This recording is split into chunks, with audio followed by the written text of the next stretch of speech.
Yeah, you know what it is. Welcome to the best coast. Yo, it's Bronze Age nerd with that collecting elite. Big B McFly, steady bringing the vintage heat. Pull up a seat, we diving in the stacks. Silver to the bronze, got the knowledge on tap. From Kirby's Kings to the mutants, wow.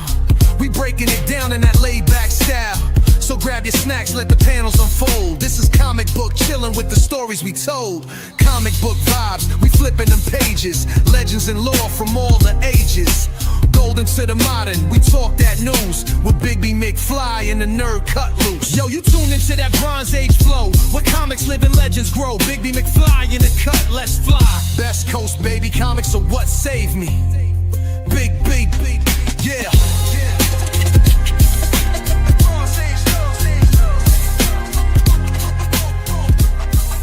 Best coast, baby, comics are what saved me.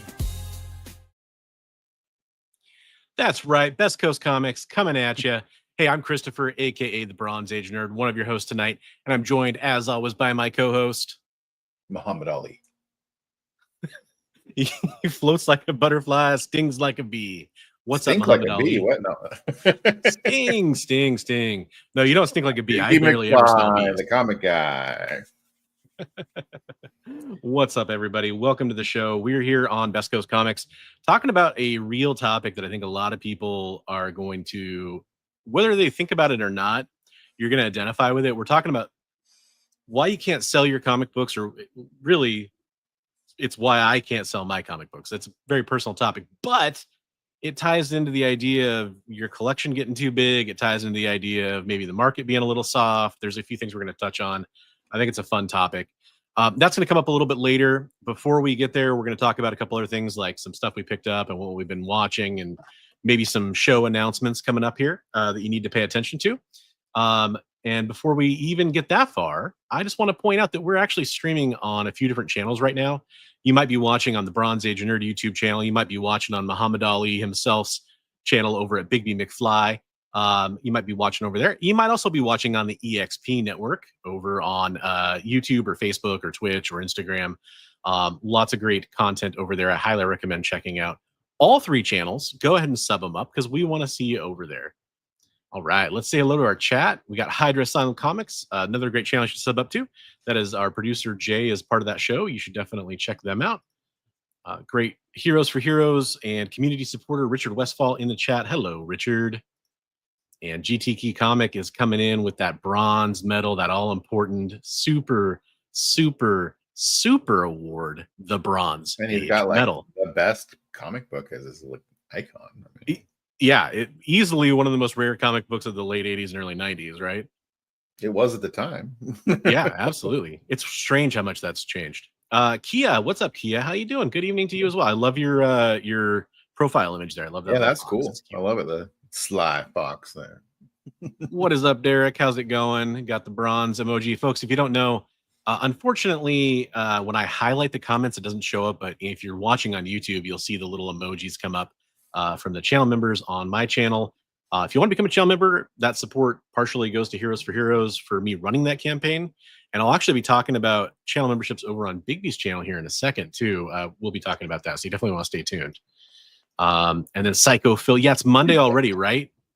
You, me, and I know my daughter didn't believe that because we were talking about her Monday chores, and she was like, "It's not Monday, it's Monday." Somebody's got a case of a Monday today.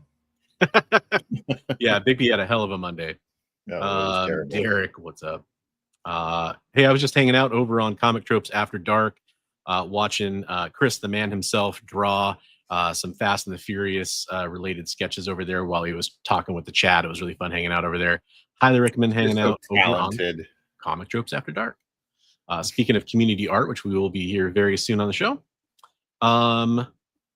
Kilted Corgi in the house. What's up, Kilted Corgi? Speaking of channel members, Shigeyuki Kikita. I got a few of my channel members coming out. What's up, guys? Thanks for coming out. So yeah, you know what? Speaking of channel memberships, like I was just kind of alluding to, I won something, but I can't show it off yet. Do you think maybe you could kind of help me talk about some of the stuff? Do you want me to show it off for you? Sure, why not? And you can tell us a little bit about how I won that, maybe. Oh yeah, sure. So I have a You Are the Cops, Brian. What? I'm picturing that 90s animated cartoon. The one with like the weird big buff cops and like the future or something. It was really weird. They were like cowboy cops in the future. I don't know. Yeah. So on my channel, we do a monthly giveaway for different levels of. Oh, hey, Chad. For different levels of membership for people who've joined at different levels. So there's a dollar bin diver where you get a different set of giveaways, and there's a key collector level where you get better books.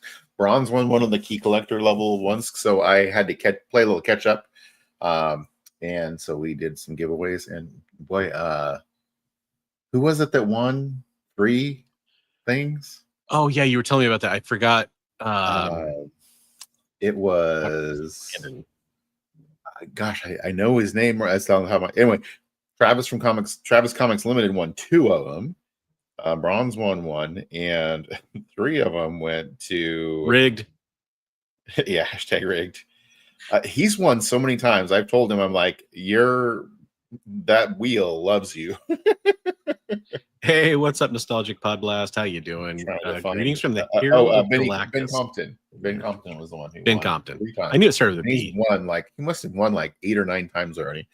But anyway, so these are some of the things that Bronze won, and some of these things. The cool thing is, I put together these packages, and if you don't want some of the things you get, you can either say like one of our guys just wants to be a channel supporter. He doesn't really want the books, so he says put him back into the mix, or you can say give them to Heroes for Heroes. So we will. Spoiler alert, I did that with a few of my books. I said, hey, you know what? I've got too many comics. I want some of these. Some of them, let's try to get some money out of them. So this is one of the books Bronze got. Ultimate Wolverine #1, a David Mack cover, Bryce Comics exclusive, limited to 1,500. You got number 1,106. Lucky number 1,106. Yeah, and then so this one was pretty hilarious because Bronze, when I showed him what he won, was watching with the sound off, and he freaked out. He didn't. Dude, I about had a heart attack. I was like, wait a minute, is it just like a cover only or something? Like, what's going on with this thing? So this is I think the first printing of the facsimile for Green Lantern. I think when I got it, it had like an $8 price tag on it. I think it's a higher dollar value. It's like a lot of those facsimiles, the first time they reprint them, are worth more. So so first, Hal Jordan. Which ones you were? There was like 4 books that you wanted. So one of them was, this is one of them, right? Those 2, that one, yeah. Oddly enough, I have a bunch of those, and I don't have that one. Like I have almost all of those, except for I never had that one. It was meant to be. Yeah. So that one. I love those trading card variants. What was the 4th one? I'm trying to figure out. I'm a sucker for them. Oh, it was the hardcover and yeah, the FF. Right, and were you putting the piece of art back into the mix? Yeah, you know what? I guess I didn't mention that. As much as I love that art, do you have sets that you're going to be putting up for that? Yeah. So okay, then I'll keep that one because if it was a one-off, yeah. Right. So this is in the spirit of the Fantastic Four movie coming out. We got a J. Michael Straczynski, Mike McCone hardcover for Fantastic Four, still in the shrink wrap. And so that's. So I am getting new glasses in 2 weeks. I just got my appointment today and picked up my frames. You'll actually be able to read these. So I'm looking. That's actually why I was like, you know what? Go ahead and give me that one because I will be able to read it now. But I mean, some of the other stuff that was in there, there were some cool variant covers. There was like a Green Lantern Corps book, Marvel's variant cover. So fun stuff that's going to get kicked over to Heroes for Heroes, and a 9.8 Superman slab that's going to get kicked over to Heroes for Heroes as well. So yeah. And do you have that one handy or? Yeah, I do. And a piece of signed a print of my artwork. So there's the 9.8 Superman. Dawn of DC. Yep. Nothing. I think it was just a random. I got this in a giveaway from Travis, and I was like, yeah, cool. Kick it. Nice. Get And that's kind of what I'm thinking. I'll pay it forward to Heroes for Heroes and kind of solve two problems at once. Get some cool stuff I like and raise some money for charity. There you go. There you go. So Right on. you know, if you just tuned in, a few of you will say hi to you in a second in the chat. But if you just might have tuned in during the middle of that, Bigby was showing off some prizes he gave out. I actually won one of the prize packages. He's got like what? You had like 5 Key Collector channel members or something like that. 6. Okay. There were 6 packages that went out last night. So yeah, so good odds of winning if you get over there and become a channel member with Bigby. Helps out his channel, helps out the cause we're trying to do here a little bit by giving us funds to run the show and all that kind of stuff. And we will get back to doing giveaways and all that kind of stuff. We definitely have intended to do that. It's just been Heroes for Heroes has kind of been on the mind, and SummerCon and trying to ship stuff out and all that. I'm also planning on doing a thing for my channel members. It's going to be, or for channel members and then non-channel members, which is going to be called 3 or Free, and it's going to be a bunch of books, and they're either going to be $3, or if you're a member, you'll get a certain number of free claims. You just have to pay shipping. So you can build a claim. That's pretty cool. Yeah. So 3 or Free. We had Shigeyuki say, too many comics, is that possible? Well, it's all relative to your space and your collection desires. You'll kind of hear my reasoning in a second. Collector P in the house. What's up, Collector P? Got some of your stuff getting packed up. I was working on it last night, and hopefully we'll get it finished up tomorrow or the day after. It's going out to you. Actual Dracula. Yeah, I'm glad you're here, Actual Dracula. So I'm going to talk about something as soon as we're done talking about this that's going to be awesome coming up next Saturday. Actual Dracula is going to be part of. You've seen his artwork on our show in the community artwork section. I've got about 18 different artists from the community that I'm going to be talking about that you guys might want to stay tuned, because there's a big thing coming up on Saturday that we're going to talk about. Paper Chase Comics in the house. What's up, Paper Chase? Hey, Agu, how's it going, man? I had a good time. I'm sure I could speak for both of us. Had a good time catching up with you at SummerCon and speaking with you, man. That was awesome. Yeah. Well, that's kind of maybe related to part of what we're talking about. Chad, absolutely. And then it's Christina. So I guess I'll just use this chance to say that. So I'm seeing it tomorrow with my family, and I know Bigby saw it the other day with Comics Limited, right? Yeah, and it was really good. Yeah, so I can't offer my thoughts yet on it, but I know he says it's really good. Our producer Jay is a Superman fan. He loved it. So definitely high recommendations there, but I can't speak on it just yet. I just got to see it tomorrow. I'll say something that's like non-spoiler is I think the problem with a lot of DC movies is that they've tried to steer away from the weirdness that is the DCU and try to be more more mainstream like other comic movies. Yeah. And like this movie embraced the weirdness of the DCU, like the Silver, like how the Silver Age kind of was, a lot of just, it was great. I loved it. That's good. Speaking of great, we got Christina Payne in the house. What is up, Christina? She is great. Thanks for being here. Wow, we got some new faces in here too. Metal Elf, or at least some faces we don't often see. Metal Elf Collectibles, welcome to the show. Hey, that's awesome. This is dinner tonight, folks, by the way. Yeah, I feel sorry for Bigby. He had a hell of a long day at his day job. 14 hours, and I think I ate a protein bar and an energy drink and some bottled waters. Not good. Hopefully we'll have somewhat of a shorter show tonight. Probably not way shorter, but somewhat of a shorter show. I'm here for the long haul. I know you are, but I've got plenty of calories to burn. Hey, unknown 869. What's up? Hey, we got Steve Driscoll, another person we should talk about in our community art section. Although I don't, probably because Big B's day was so crazy, I don't have a lot of art that he would have collected. I'm sorry, guys. Anybody who sent art to me, Steve's had some really great stuff. Steve, your stuff is really improving. I love it. So I'll get you some cool stuff to show for him next week. Absolutely. And I've got a couple pieces that people sent me, so I'll definitely show those off at the end of the show. We'd love to share for our community artwork. And speaking of community artwork, let's get into this real fast.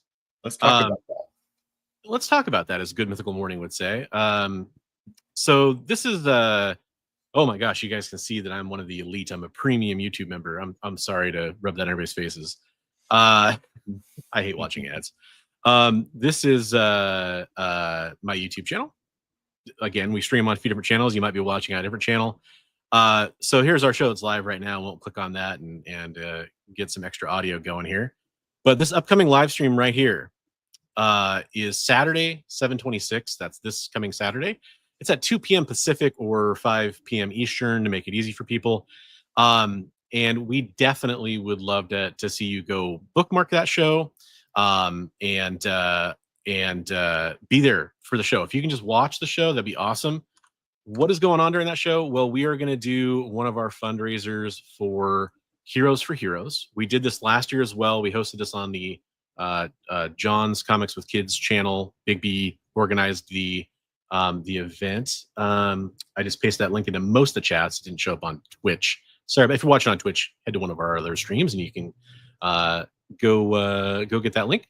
But yeah, this Saturday we have 18 community artists who are going to be either live drawing on the show, or they're going to be donating pieces ahead of time that we'll have images of, and then we'll auction off during the show.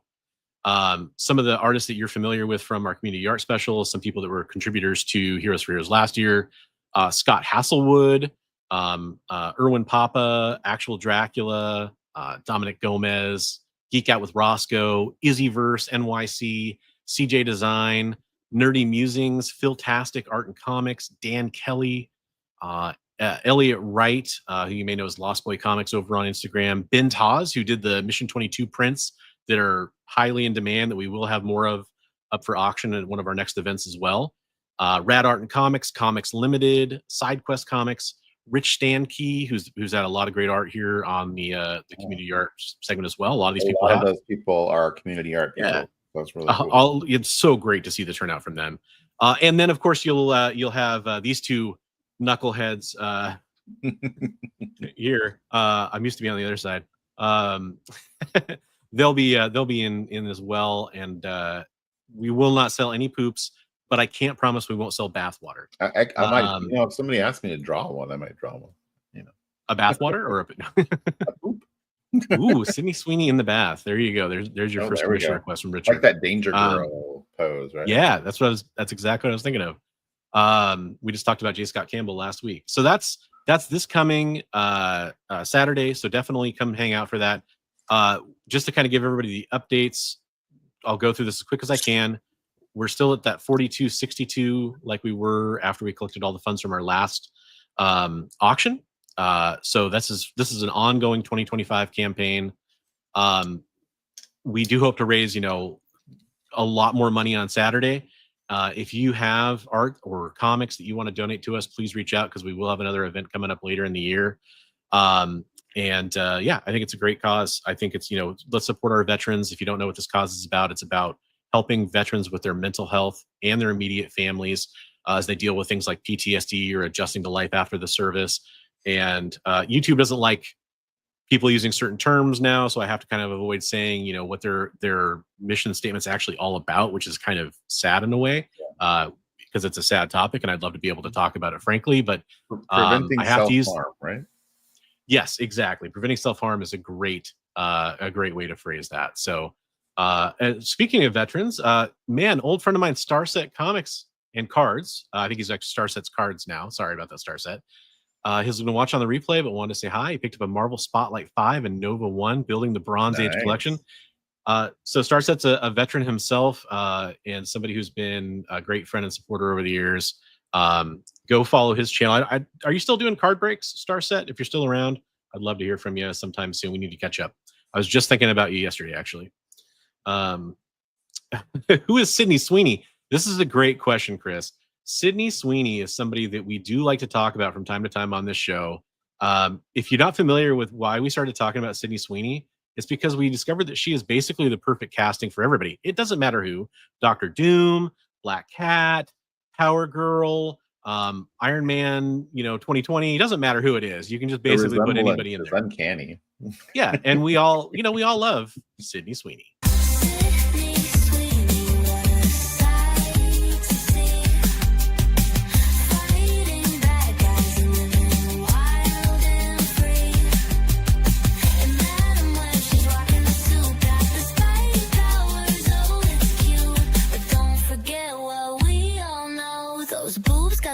show. Boy, don't they. Even Ana de Armas agrees. Those boobs got their own show. I was working on the second version of that video. I didn't get it done in time, but I promise it.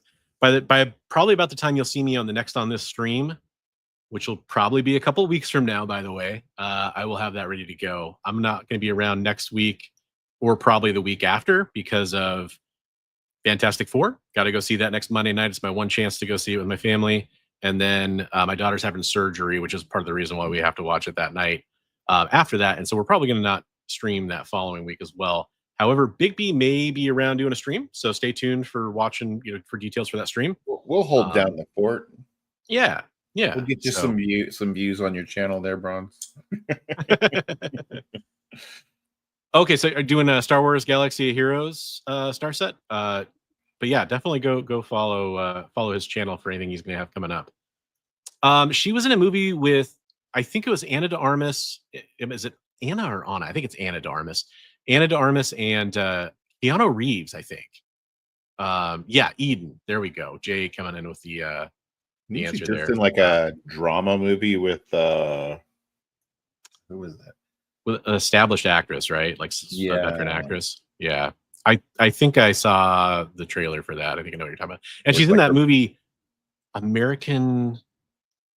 Where she's gonna be. She says she's a singer, country singer. Yes, I can't remember what the rest of the title's called, but man, that looks awesome. I can't wait to see that. Yeah. Unapologetically a Sydney Sweeney fan for some of the stuff she's done recently. Yeah, sure. I love that Anyone But You movie she was in. That was great with Glenn Powell. So yeah, I won't be around for a couple weeks, but Heroes for Heroes live art stream. We'd love to see you there. If you happen to be watching this and you are an artist and you wanted to be part of that, let us know. We still can fit a couple people in. We have somebody who's like in the UK. We have somebody who's kind of a 9-to-5er on the East Coast. They're going to drop out relatively early so we can bring people in. We'd love to see you. We'll probably go for doing another one also. So yes, if you absolutely can't make this one, let us know if you're interested in doing another upcoming one. So absolutely. Yeah, I loved Shiguki's comments. Hard not to get up and dance to that montage. I agree.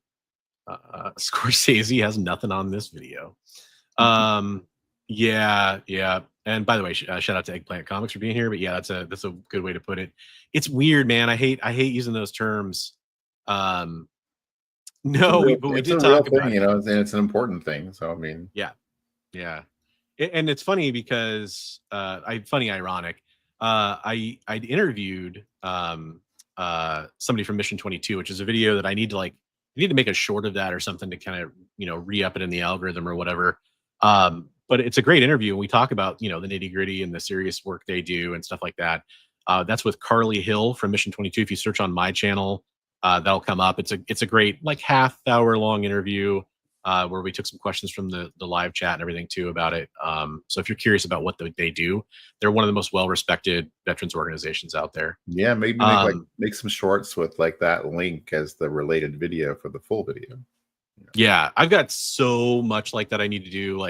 I still need to put out the videos from SummerCon once I've kind of fixed the audio a little bit, but I've been working on packing, and that's the other thing I wanted to say real fast. If you bought something from the auction, almost all of you that wanted your stuff shipped out right away, or we could ship out your stuff right away, have been contacted and either have part of your shipments on the way or they're all out on the way.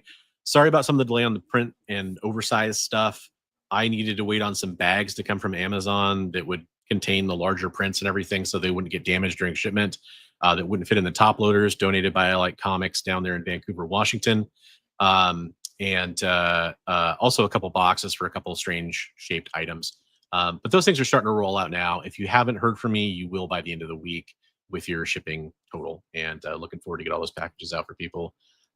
Or you requested a commission and we don't know what characters you're going to draw yet, which if that's you, I won't call you out by name. But if that's you, let us know. Otherwise, that paid a very decent amount of money for a commission. Yeah. I don't know which two characters they want me to draw. Yeah, luckily, so Big B and Comics Limited are teaming up for a couple pieces, and Big B's doing the pencils. And can you tell us the other one? Because I'd love to. That's still only 35 cents. The request was for Marvel Monsters, and he said he'd leave it up to me. He just gave me a list of his favorites. So it was like Frankenstein and Dracula and Werewolf by Night and Ghost Rider and all that kind of stuff. Yeah. That's gonna be awesome. Yeah. So I'm supposed to draw 2 characters. There might be more than 2 characters. I don't know. I love it. If you guys never saw Big B's piece where he did the X-23 Wolverine versus Man-Thing, highly recommend checking that out. He did that last year for Heroes Man-Thing one is the one I did for Mon Comics. It's Predator versus Man-Thing. That one's pretty good. That's good too. At least the X-23 one's also a booty image too, so it's got something for me in there. She is wearing pants. I can pretend I'm Man-Thing pretty easily. It's all there we go. Well, so you didn't have to spoil it by saying she's wearing pants. Okay, it's up to the imagination. Yeah. I've never gone to Boise for the Comic Cons. I have been to Boise for professional reasons back when I used to have a real full job. But yeah. I lived in Idaho for a while, but Idaho's much bigger than a lot of people realize. I lived on like basically the other side of Idaho from Boise. But yeah. So you have other, besides the ones you won from me, you had some other pickups this week? Yeah, and I'll show those real fast. So this is kind of a fun segue into our topic, I think. I'm going to try to, while you're doing that, I'm going to try to limit down what I got. Perfect. So Big B turned me on to a Whatnot stream where they were giving away a giant size X-Men #1 if you bought something. And so I bought a cheap-ish, considering he had hundreds of people watching, a cheap-ish Amazing Spider-Man. It was actually this Amazing Spider-Man 242, just because I like to get kind of the before 300, before the Todd McFarlane run, that run and before stuff, whenever I can at a good price. But he threw in an ASM 165, which is really cool. That's a great. And then he also threw in like a newsstand West Coast Avengers #1 in good shape. Wow. A Claremont and Byrne era. You got Uncanny X-Men 146 there. Threw that in. That's slightly outside of the Byrne. Oh yeah, I know, but it's the. I meant to say Claremont era, and I totally walked over my words because there is some Byrne news we have coming up tonight. Is there? I'm excited to hear it. This was a giveaway that I won on the same show. I didn't even realize I won it till the show was over, and I saw the receipt for it or whatever, because you still get a receipt even if you win a giveaway. But then I was watching the stream, so I bought 2 books. One was that first ASM I showed, and the second one is a book I've been looking for, just kind of at the right price, a copy that spoke to me for about a year and a half, 2 years now, which is I wanted to get a copy of Iron Man 128. And so I got a pretty decent looking copy of Iron Man 128 there, the Demon in the Bottle. Kind of, it's not the first issue of that series, but it's kind of the marquee cover in that run. And I have a very, I don't know, degenerate goal, I guess, but it actually isn't mean on my part. I really want to get Robert Downey Jr. to sign that someday, just because of his story and his history. I know he's at least signed 1.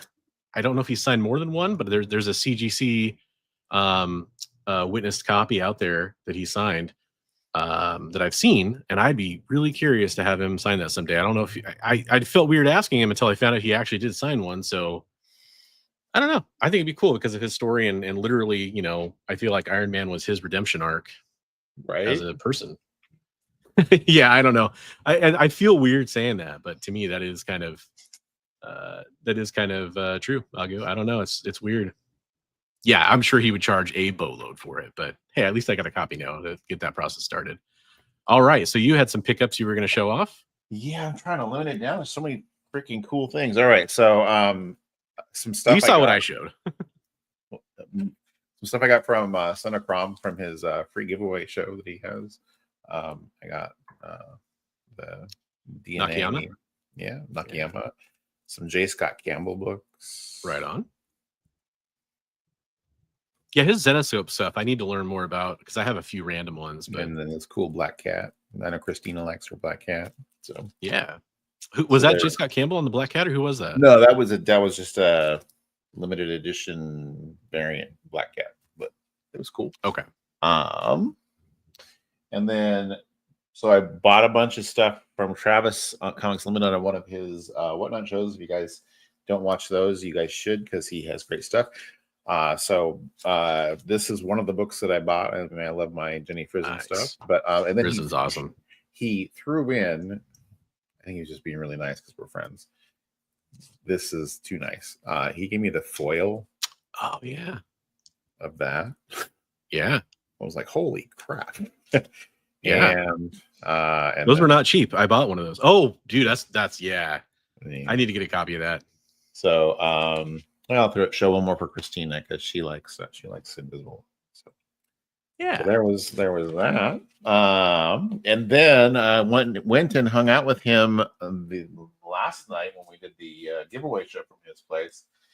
And he had gotten in on some crazy flash sale that they had on Midtown Comics. It was like buy one, get 9 free or something. Jeez.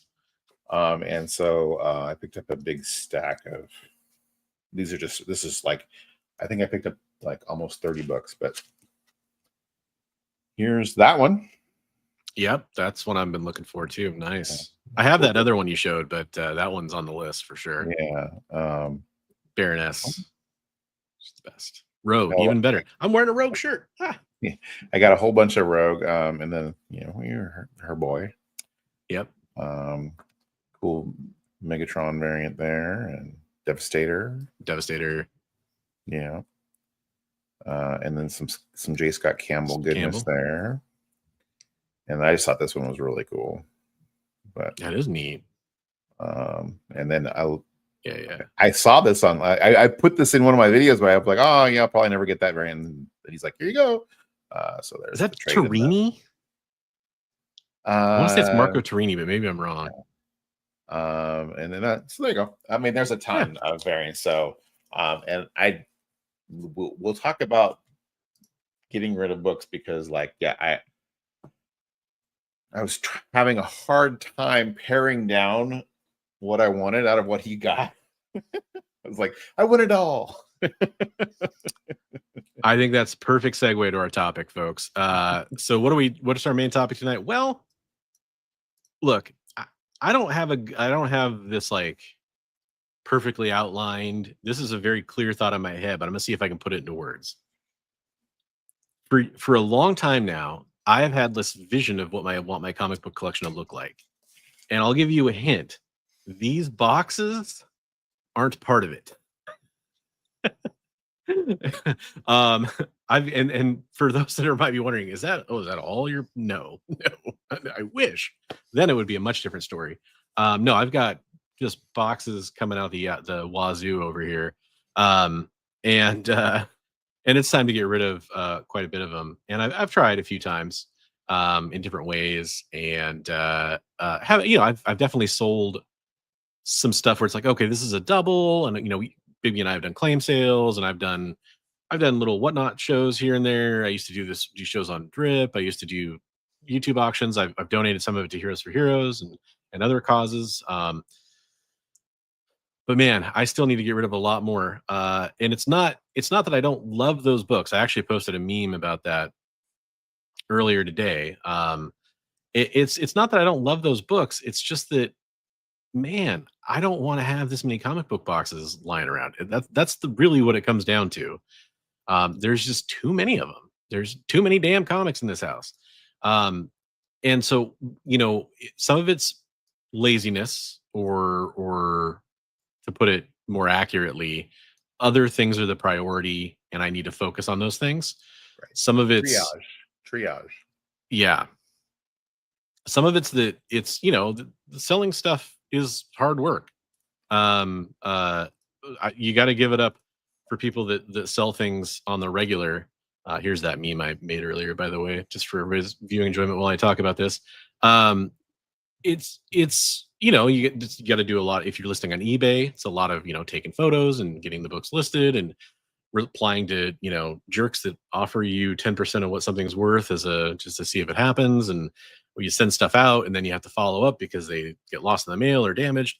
That doesn't always happen, but I mean that's all part of it, right? So there's a lot of work involved there. Claim sales, it's like, hey, I've had a bunch of claim sales where it's like you put up the books and yeah, sure, you sell maybe half of what you're trying to put out there, and then the other half doesn't sell.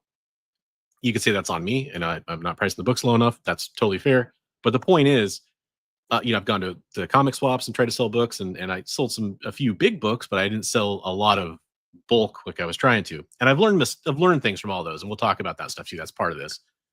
Right. But it's just wanting to get rid of some of these comic books, because at the end of the day, if I've read the book and I've enjoyed having the book, I'm probably done with it. Unless it's one of those things where it's like some really special, meaningful book, or it's like an older key that I like collecting and having in my personal collection. But all the stuff that I collected and was on the pull list, pretty much all that I want gone. And every cool cover that I've ever bought, I'd say about 80% of those can go. So that's just kind of the outset of what my issue is. And then we'll kind of break down a little bit of like my thought process on why I'm stuck where I'm stuck. That's my take on it. In chat, feel free to chime in. Big B, do you have similar thoughts on this, or do you have different thoughts on this, or how do you feel about this? I have like similar thoughts on that, and like I come at it from like kind of a different angle. Like I've always been kind of a hustler as far as like trying to sell and move things and make money off it. But with back when I was younger, I had more free time, or when I had two comic shops or whatever, I was able to move whatever I needed to move. And now it makes it it's a lot harder to move things. I recently saw a video of a clothing reseller, and he's talking about, he goes, do you guys know what a death pile is? And the guy who was interviewing him was like, no. And he's like, he pans the camera over and he's like, there's just this pile of all these great items. And he's like, it's so much more fun to go out and search for the things and find the cool things that you're going to flip and make so much money on. It's the hard work is selling them and doing that actual flip. And eventually you'll have a death pile, which is either going to kill your funds that are available to buy more things, or it's going to be stuff that you will still have laying around when you finally move off this mortal coil. It's still going to be around, and it's never going to have been sold, and it's going to be a death pile. Yeah, no, that makes perfect sense. Just debut this other one while we're talking. Blasphemy. This was kind of the flip side one of that I made. Because I understand there's a lot of people that are watching this that almost like their goal is to either chase what you're talking about or to collect as many comics as they can.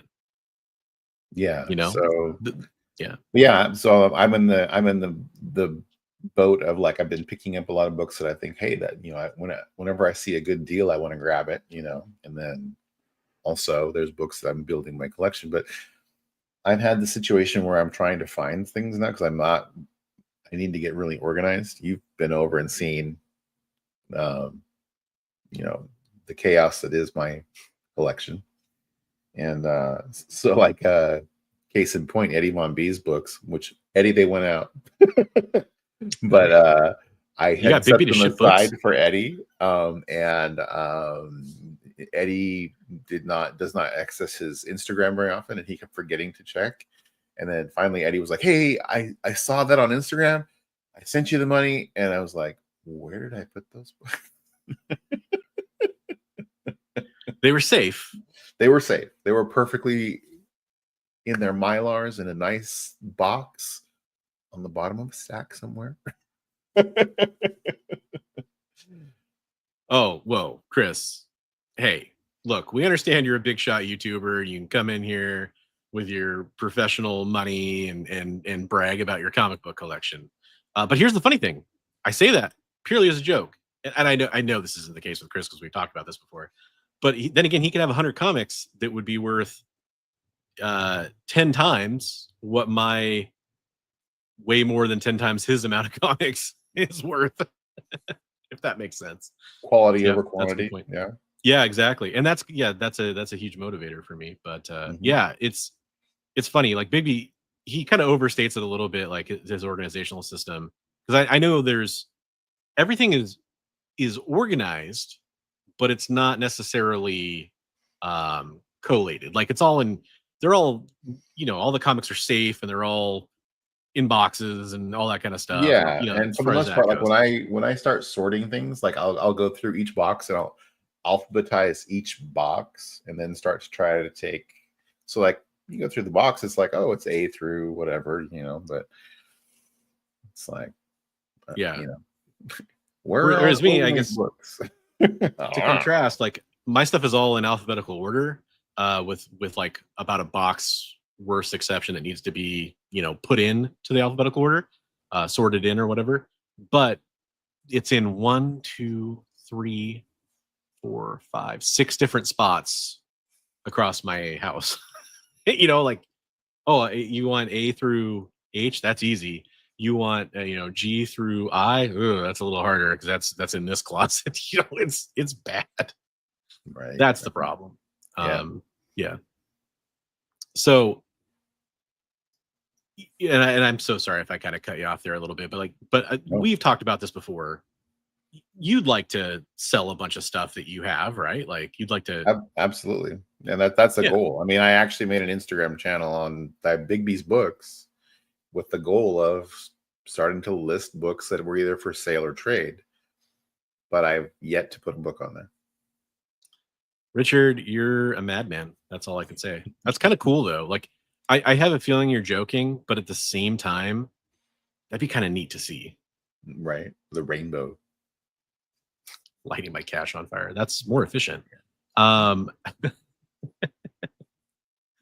uh, so I know for me some of the reasons why I don't sell as much as I want to. What are your reasons? Oh gosh. Now you keep in mind, he's saying he just worked a 14-hour day and he's running into the show and like hasn't had dinner. Right. So I mean that's a factor. That time is a factor. If I'm being brutally honest, we've talked about what, it's not imposter syndrome kind of thing, but it's like that I'm afraid to disappoint people. Oh, rejection sensitivity. Yeah, Yeah. I'm afraid to disappoint people, and so like a lot of times I'm like, what if they don't agree with my grading, or and so I'm like, Yeah. well, I don't know if I really want to, and so I'm afraid to disappoint people, so I disappoint people by not doing what I should be doing. So yeah, That's and so interesting. that mental hurdle causes me not to want to ship things out and that kind of stuff too. So yeah, but that's one of the reasons. I mean, other But reasons are, yeah, so I like think the that's funny time. though. That's funny because it's funny because you mentioned imposter syndrome. And I know you were looking for the different term, rejection sensitivity, which is something I Yeah, kind of talked about because I learned about it. And it's something I right. definitely have. Social media and content creation and just in life. Uh, but you ran comic stores for a long time. Yeah, You I don't know you where my hang grade up. really well. I don't know where my hang up came came from. Okay.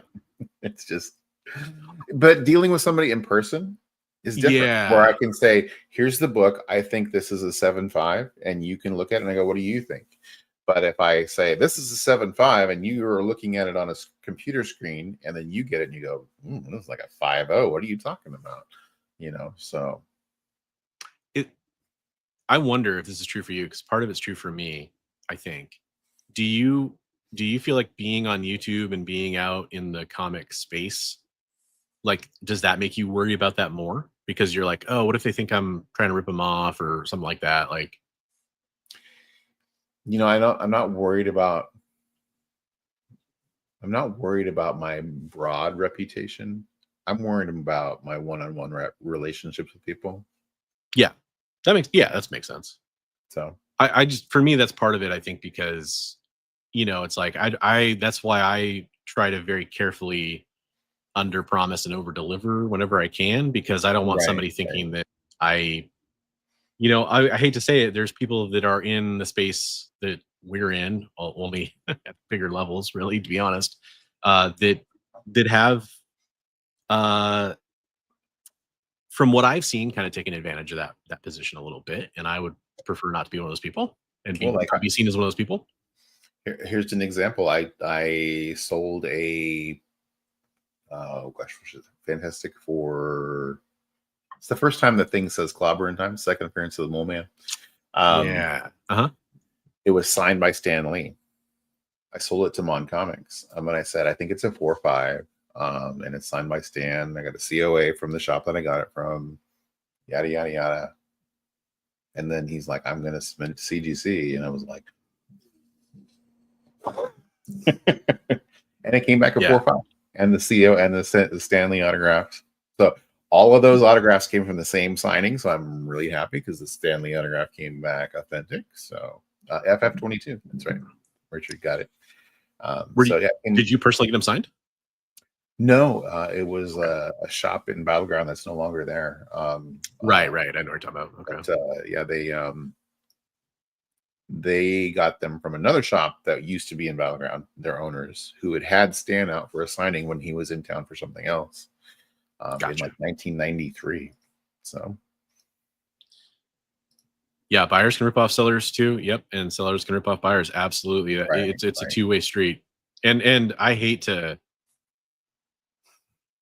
say that the entire community is like that or anything like that. Like that, I believe it's exactly the opposite. I think the vast majority of the community, especially in Instagram and that kind of stuff, the communities that form there in social media tend to be really good. I've had a lot of great experiences with sellers, like on Instagram or Facebook or whatever. But I don't, one bad apple can really spread a lot of harm. Right. And there's more than one bad apple. And I don't want to be perceived as that bad apple. That's the thing. I want to be a positive influence. Ooh, Big B, how do you live up to that? 4.9999999. Oh man, I'm so sorry, Richard. How much is Stanley's finger worth? Which one is it, the middle one? I like it. Mark says he refuses to sell books under 10 value. $10. Okay. Because you're just losing money at the time of packing supplies, gas time. That's fair enough. I mean, I can respect that. There's a market for that though. And if you are willing to put in the work, you can make some money on that kind of stuff. So see, what I need to do, I feel like a lot of it is I need to sell some bundles and some runs and some these are all covers by so and so, or these are all Batman various books, maybe for some of that stuff that I know I don't want to spend the time parting it out, but I could get rid of some stuff that way. We should float that idea out there. We have talked about making like a Big B and Bronze bundles. Would you guys be interested in that idea? I dare say they're a mystery box, but they're a mystery box where it's part of what we sell would go to Heroes for Heroes. So you got to keep that in mind. It's partially that.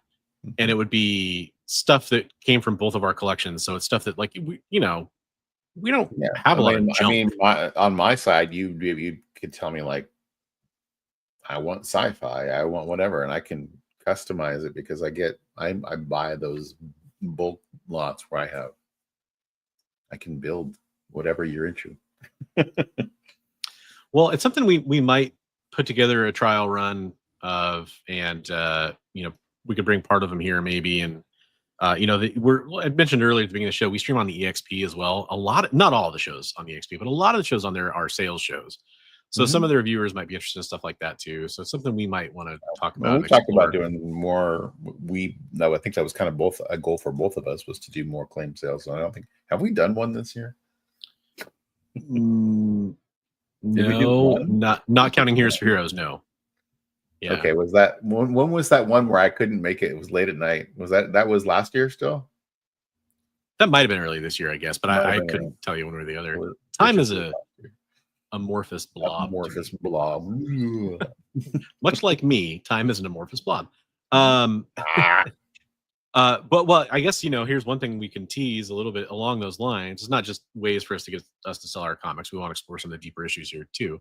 But we will be at Frankenstein Comic Swap that's right. in October, which is kind of the marquee month for Frankenstein Comic Swap, because Frankenstein, October, Halloween. Come on, the story writes itself. Right. They also take place in March as well. But that takes place in Portland, Oregon at the Lloyd Center Mall. It's a 2-story, like it's an old H&M or whatever kind of store that was. I don't know. Forever 21, something like that. And Right. just hundreds of comic book tables.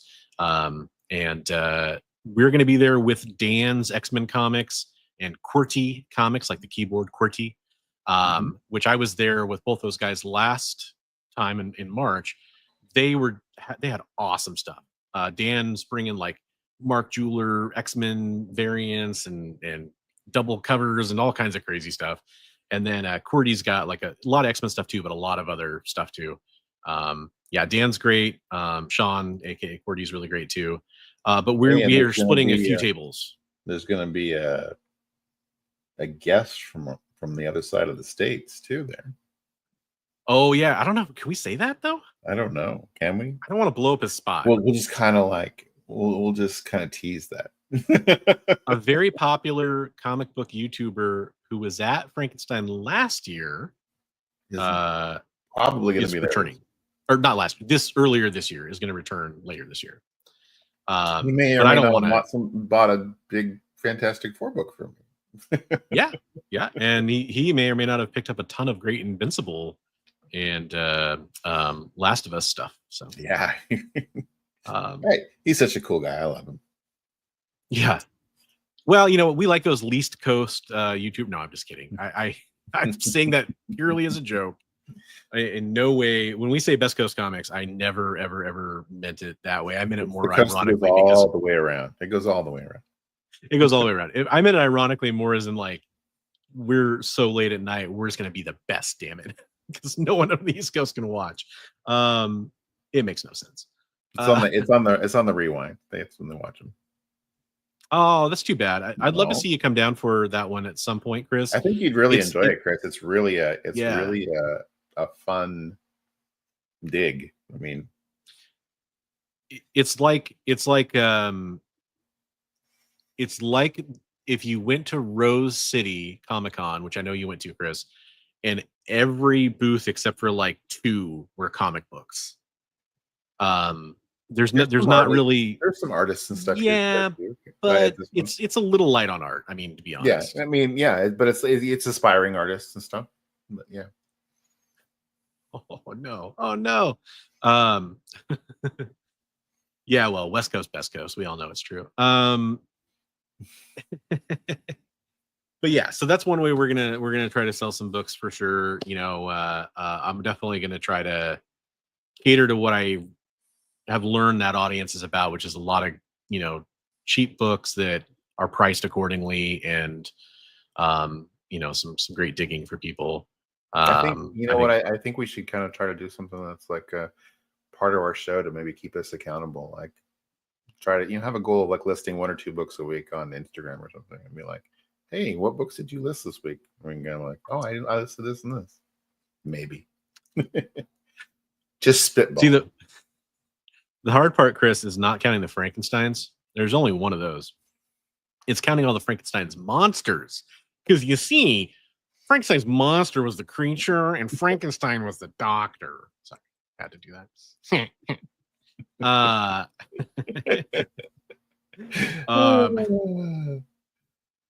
So what? So we've talked a little bit about what holds me back. I mean,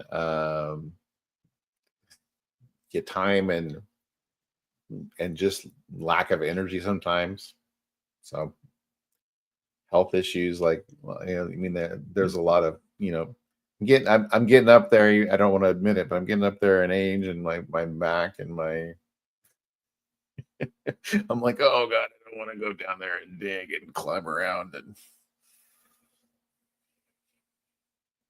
But so what about you? So for me, it's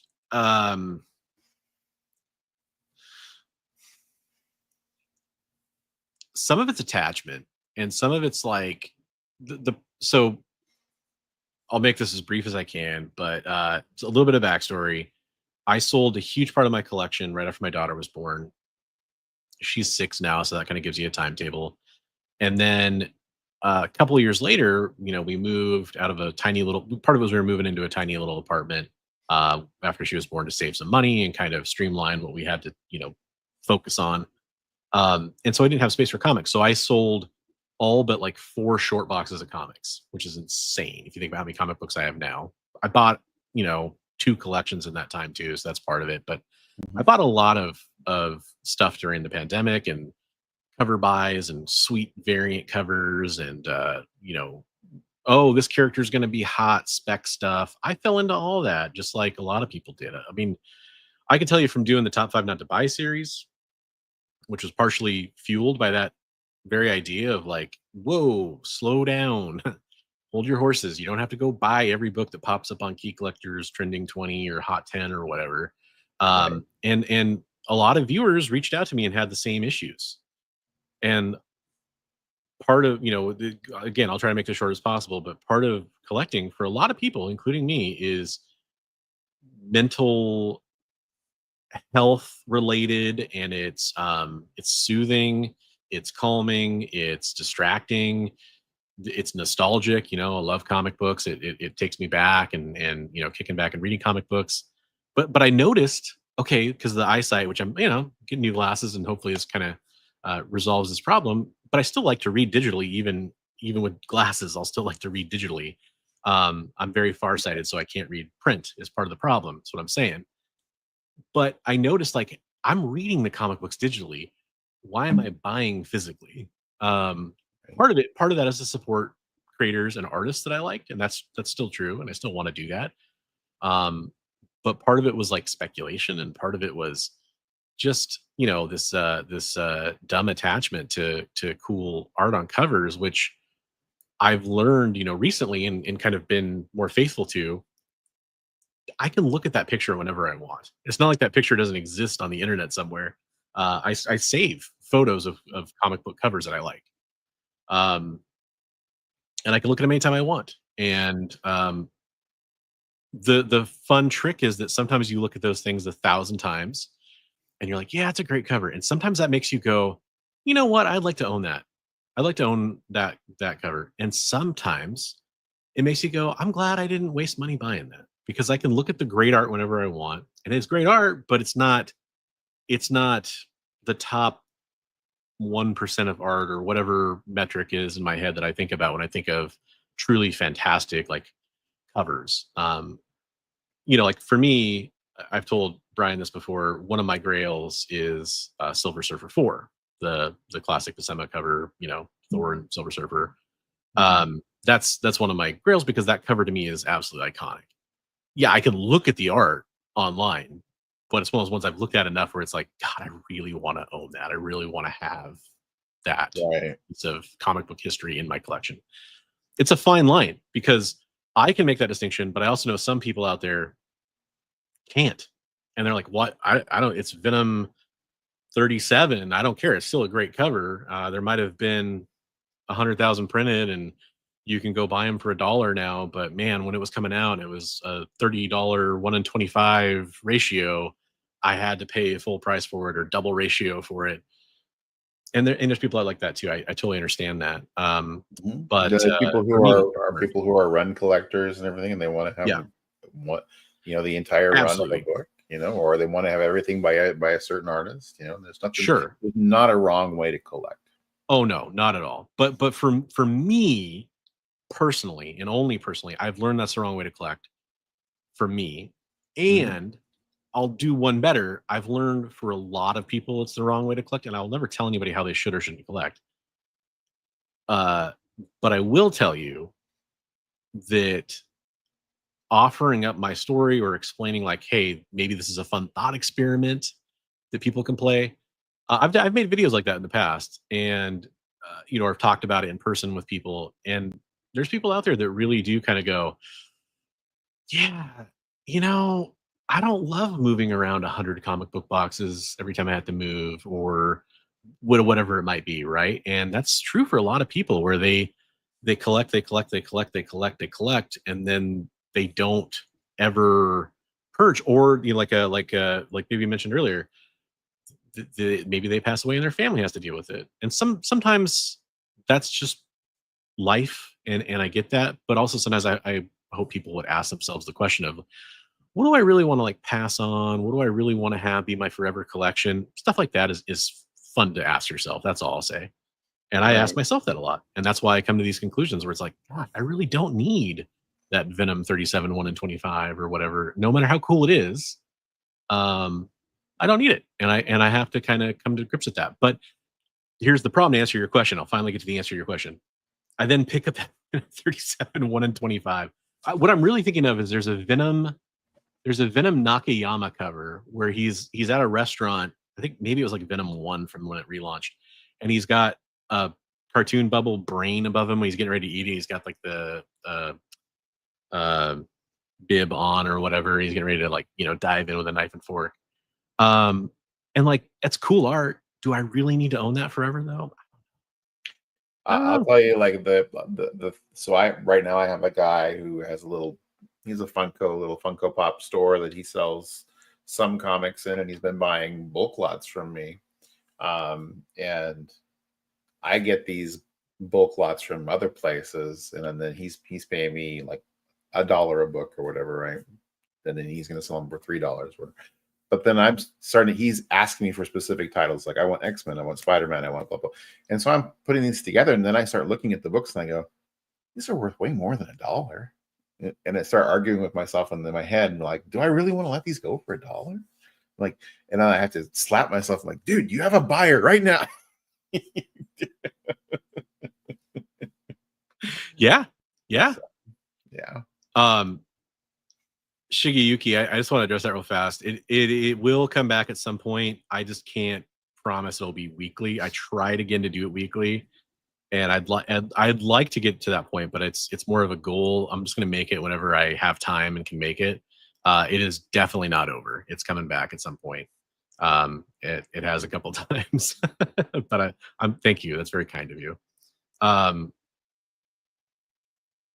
Nostalgic Pod Blast is talking a little bit about predictions for the new FF film. Looks like Herbie heavy. Wait, might be Herbie heavy, which could be problematic. We shall soon see. Mixed early fan reviews so far. I'm gonna wait and see. Yeah, I always wait and see with those. But I will say, I was emboldened by seeing some reviews that called it the best Marvel movie ever. I don't want to go in with too high expectations, just like I don't want to go in with low expectations. But yeah, I have heard it's kind of Herbie heavy. I actually picked up the first appearance of Herbie from a Space Cadet sale on the EXP with Jen, because it's also the first Byrne artwork on Fantastic Four. So yeah, I figured I may as well grab a copy of that. That's staying in the collection, but yeah, I have a feeling that if like, say, Herbie's popular, is that actress from Russian Doll? Is she playing Herbie? Is that what I heard? Can't remember. She's like that redheaded actress. Was she in American Pie? She's got that cigarette smoking voice. Yeah, she's got kind of like a New York kind of thing, like New York energy too when she talks. Yeah. I thought maybe she's playing Herbie. Yeah, we'll see how it goes. Hopefully it does well. I mean, I'm excited for it. Right. Lethal Protector. Yeah, it was Lethal Protector 1 from one of those years. Yeah, there you go, Jay. Hey, nice. What are you drawing, Steve? I'd love to hear about it. Yeah. ROI is probably the main reason people don't sell. So that's, yes, Natasha Leone. Thank you very much, Jay.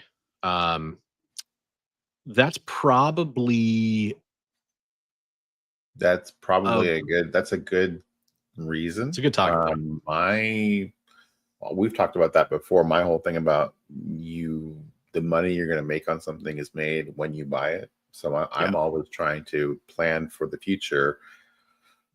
If I'm going to buy this book, I want to make sure I've got wiggle room to get out from under this book and still make a profit, So I'm always looking for those deals that,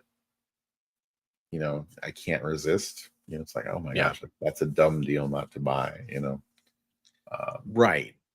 But you've had, and I have applauded you for this before. You've had a lot of success turning those purchases into, oh, I'll trade you these for, these 10 books for this one book, or these 20 books for these 2 books, or whatever it is, right? Right. And so you've kind of played that to your advantage too, because, or you've been able to pick up a book and then pay for it by selling off lots of those kinds of books to other collectors, because like, oh, well, I just spent this money on this book and now I need to make up for it with, this stuff. You've been really good at that. And I applaud you for that. It's been inspiring to me to sell I more. need to do more of it though. I need to be better at it. Do as much as you do. At least. I think that comes down to it. But I do think that the point, the ROI point that Richard's bringing up here, the return on investment, is a salient one, because I, like a lot of people, I bought some of those books during a time period where people were buying a lot of those books, and some of those stories weren't exactly timeless stories that are going to be around forever. And I when I first met you and started talking about collection goals, one of the things I told you was I'm trying to make the average age of the comic book in my collection go backwards. Right.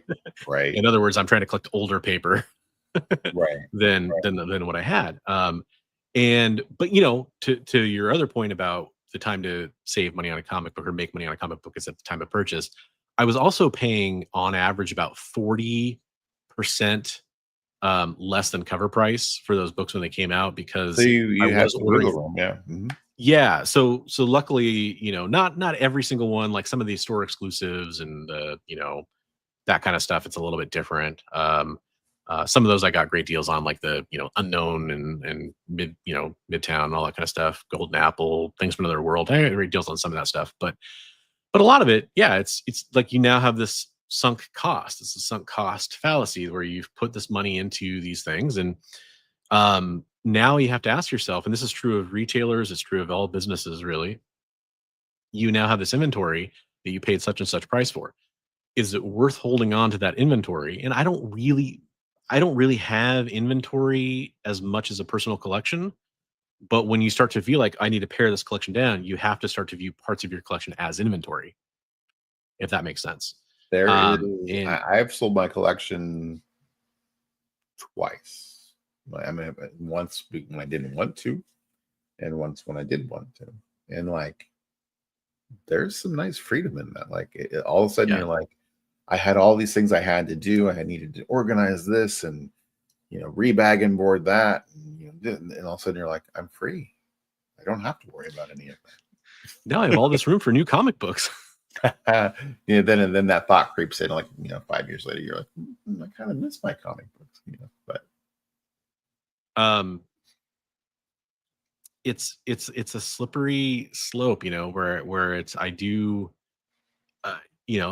heck, and I won't go super detail on this, but I've talked about giving you, or selling you some stuff for a hell of a good price, or going in on you with some opportunities to move some of that stuff for both of us, hopefully. Right. We're both looking to do that. We both want to streamline what we have, because I don't, luckily, in Bigby's case, he has a little extra usable space compared to what I have, where it's kind of creeping into the family living areas more than I'm comfortable with. I know more than my spouse is comfortable with, more than even my daughter's starting to be comfortable with in some ways. So that needs to change, right? That's the motivating factor there. But yeah, even you with some space, I'm sure like some of that space you'd like to utilize for other things, probably, right? Like if you could. So it'd be nice to make like part of it into like an art studio or something. Yeah. But there's that thought too. Like a lot of times, like I'm like, well, how much time do I want to spend on that versus pursuing creating my own art versus selling comic books? Yeah. Yep, exactly. I have other aspirations as well, and I start to think about. I had here's the really fun thought experiment I had. I've told people before my goals are really to collect 3 personal grails, and I don't use that term very lightly. I have 3 grails, which, some of these are. There's a great video actually. Oh shoot, I wish I could remember what channel it's on. There's a great video where one of the Overstreet OGs was talking about how truly not rare comics are to people. Yeah, that's on Keston's Old School Comics. Yes, thank you. Thank you. I watched a clip of, and I wish I could remember the gentleman's name, of him talking about it. And it was not news to me. I mean, it's still another expert telling you, hey, have a good night. It's still an expert telling you something that is true, so it kind of helps validate some thoughts I already had. But I know that Giant Size X-Men #1 is not rare. That's actually the book he was talking about. That's one of my holy grails of comic books because of what's in it. Right. Giant Size X-Men #1, X-Men 1, and for me, it's Hulk 181 because I already have a Hulk 180. And I was thinking, The what photojournal guide to percentage? comics, Richard. That's what he's asking. Okay, it's what percentage of my comic book collection would I give up for those 3 books today? I mean, obviously, condition depends, but I'm looking for low grade copies of all 3 of those because that's to me, I'd rather get in on a low grade copy and hope to upgrade someday, right? That's just my thought process. I can't afford any of them right now. If I was going to be able to afford one of them, what would I do? I was like, what percentage of my comic book collection would I give up? And it was such a tough question because there is a level where it's like, oh, I'd give up this, no problem. I'd give up this, no problem. I'd give up this, no problem. And then you get to a point where it's like, man, the sentimentality of that book also matters. It also matters to the point where it's like, I don't necessarily want to give that up, but I want these books more. So should I give it up anyway? And it's like, should I, just add that to a list of like, now this is one of the comic books you're hunting for again, and trying to get later on. It's such an interesting question for me because, well, first of all, nobody's offering me that. So it's not like it's a real problem. It's just a thought experiment. But I don't know, yeah. like what you're saying, Collecto 6, Stepo, he sold off almost all of his bronze and copper keys, most of his modern stuff, and went and got a Batman 1. Yeah, that's right. Oh, right. Okay. And now he's having fun going back and recollecting some of the bronze. But he's like, it's stuff so plentiful that it's fun that you can find it. It's fun to go find it, but you could find it much more easily than something huge like a Batman 1. So like that is, I've seen a lot of guys that I know personally. Some of the guys in the Council of X are doing where they're trying to get rid of large quantities of books to get one quality book. So I think a couple of them, they have that goal for the year. So it's kind of neat to see them working towards that. Yeah. And it's funny how it almost dovetails, and we should probably talk about that topic that was discussed on Keston's channel a little bit at some point. But it's interesting how relative it is. Mm-hmm. Like there's people in the chat, there's you, there's me, there's people we know that have a lot of funds to buy comic books. Right. There's this spectrum, and it's like they're going to look at a Tech 27 one way. I'm going to look at it another way. You're going to look at it another way, and we all have different views on it. And some of us don't even want it. We'd want it if somebody was going to give it to us, but maybe we wouldn't. Like for me, I have no intentions of ever owning a Tech 27. It's not that I wouldn't want to, but it's not. So for me, I'm a very nostalgic collector. I have no nostalgia around Golden Age Batman. So it's cool. I can appreciate the hell out of it, and it's also extremely valuable, and I have no need to ever try to put my money into that. That's one of those things where you're like, I could look at a picture or a facsimile or something. Whereas to me, I really like owning those pieces of history, like totally. And so like if A lot of times, if something, I'm what Steven always says that I'm a targets of opportunity person. So if something becomes available, sometimes I feel like it's kismet, and I need to do my best Yes. to try to get that thing that fell into my lap or came across my radar, and I'm like, oh hey, that's attainable. It might take some finagling, and a little sacrifice, but Yeah. you could get that, and that's something that's going to be a crown jewel in your collection. And so, yeah, if a Tech 27 was available, I was like, and they were like, yeah, I'd trade. I'd trade for $1,000 books or whatever, like it'd be a lot of them, but I'd probably be like, how many $1,000 books or $500 books that I've got would I be willing to sacrifice to get that? Yeah. So. So it's funny because you and I are a lot alike in a lot of ways, but we are somewhat different on this. But with that said, because you have that view on Tech 27, and I have like that I'm never going to seek it out kind of thing. But like you said, there are those situations that come up where you've been with me on a few of those where it's like that's a book that I never would have thought about buying, but it is such a great deal. Right. And it's not just like the there's like a trope about, oh, honey, I bought $400 worth of shoes, but I only paid $100. And so it was a good investment, or it was a good, good purchase or whatever. It's like, well, you bought $100 worth of shoes. So if those are the shoes you wanted, then because there's always shoe sales, or there's always, sales on certain things, mattress sale, right? Like there's always a mattress sale. So it's That's really the about thing. Like a lot of times I'll be like, oh, I missed out on that sale, that whatnot sale that somebody was doing that I wanted to be a part of, but I'm like, I never saw those books.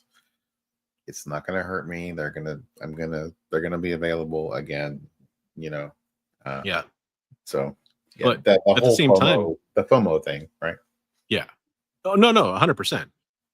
But at the same time, like if I see, a book that I like the characters, or that I know on a long enough timeline will go up because it's from the Bronze Age or older, and it's established characters, and it's selling for 50% of its value, I'll probably buy it if I can afford it, because later on that's something I can sell. And the beauty, I guess the weird hidden beauty is sometimes you end up holding on to things because you didn't sell them to the point where it becomes worth a lot more. Right. And then a lot of that is a lot of the I've been kicking myself because I've had opportunity recently on some great books that I wasn't prepared to get them. Like, if I had been moving more books and had put a little more of a nest egg aside to get those, like our friend Dr. Plegas had what he said, it could be, depending on how cleaning and pressing, how it all turns out, it could be anywhere between a 7.5 and a 9.0 Hulk 181 that he let go for a great deal. And I was like, damn, I wish I had the money. So yeah. And I guess, it is that double-edged sword of like trying to balance having the capital free. And I think that's actually the crux of my issue for me, is because I'm trying to collect some bigger books than I have collected before, right, for the most part. And so I'm thinking, like, not only do I need the space, which is true, I also want to have some of that capital set aside so that I could act on those kind of deals if they came up. Right.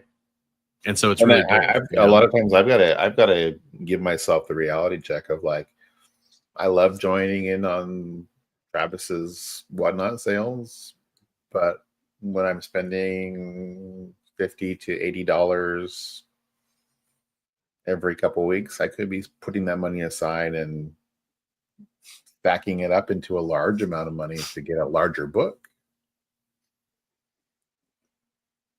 I think it turned out that like they had somebody who was they had the Comic Spa look at it, and he said somewhere between a 7.5 and an 8.0 is probably realistic. The colors and the condition are great on it, but there's some limiting factors. Just a small tear on the back, but it looks way beyond what it really is.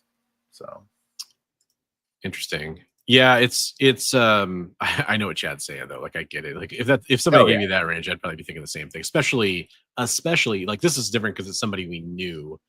But if it was somebody like Whatnot or eBay Live, then I'd be like, okay, so what you're saying is it's a 6.5. I love the way he phrased it. He's like, depending on who you talk to, this is either this is somewhere between 7.5 and a 9.0. He's like, but I'm pricing it at the 7.5. So yeah. I think I was kind of curious to see what the chat was going to say. We did get some good opinions on some of the stuff in here. But I was hoping to let the chat kind of fuel some of this conversation. Yeah, for sure. And if you guys are watching on the rewind, I'd love to hear your opinion and stuff too. Please feel free to interject. Like I love it when I see somebody talking in the comments, and it's like you can see where they were in the video when they were what they're responding to. I know exactly where they were when they said that, you know. And 10 minutes later they leave a comment, then you're like, oh yeah, because you got to that part of the video or whatever. Right. It's so we'd love to hear from you because we're not afraid to revisit a topic if we have more of that coming up, you know. Chad says he had a lot of success with CGC. His biggest miss was a New Gods #1. He thought was a 9.4 to 9.6, but got a 6.0 because it has a stain, quote unquote, on the back that is minuscule, and I can't see it without blacklight. Yeah, I hear you. Those stains and foxing will get you every time. You know, and I guess I should bring that up too, because you brought up CGC and just graded comics in general. And it's funny because I like having graded comics for certain books, like established keys that I'm collecting for only collecting purposes, not because I want to flip through them. And that might sound silly to people. I totally understand if that's not for you.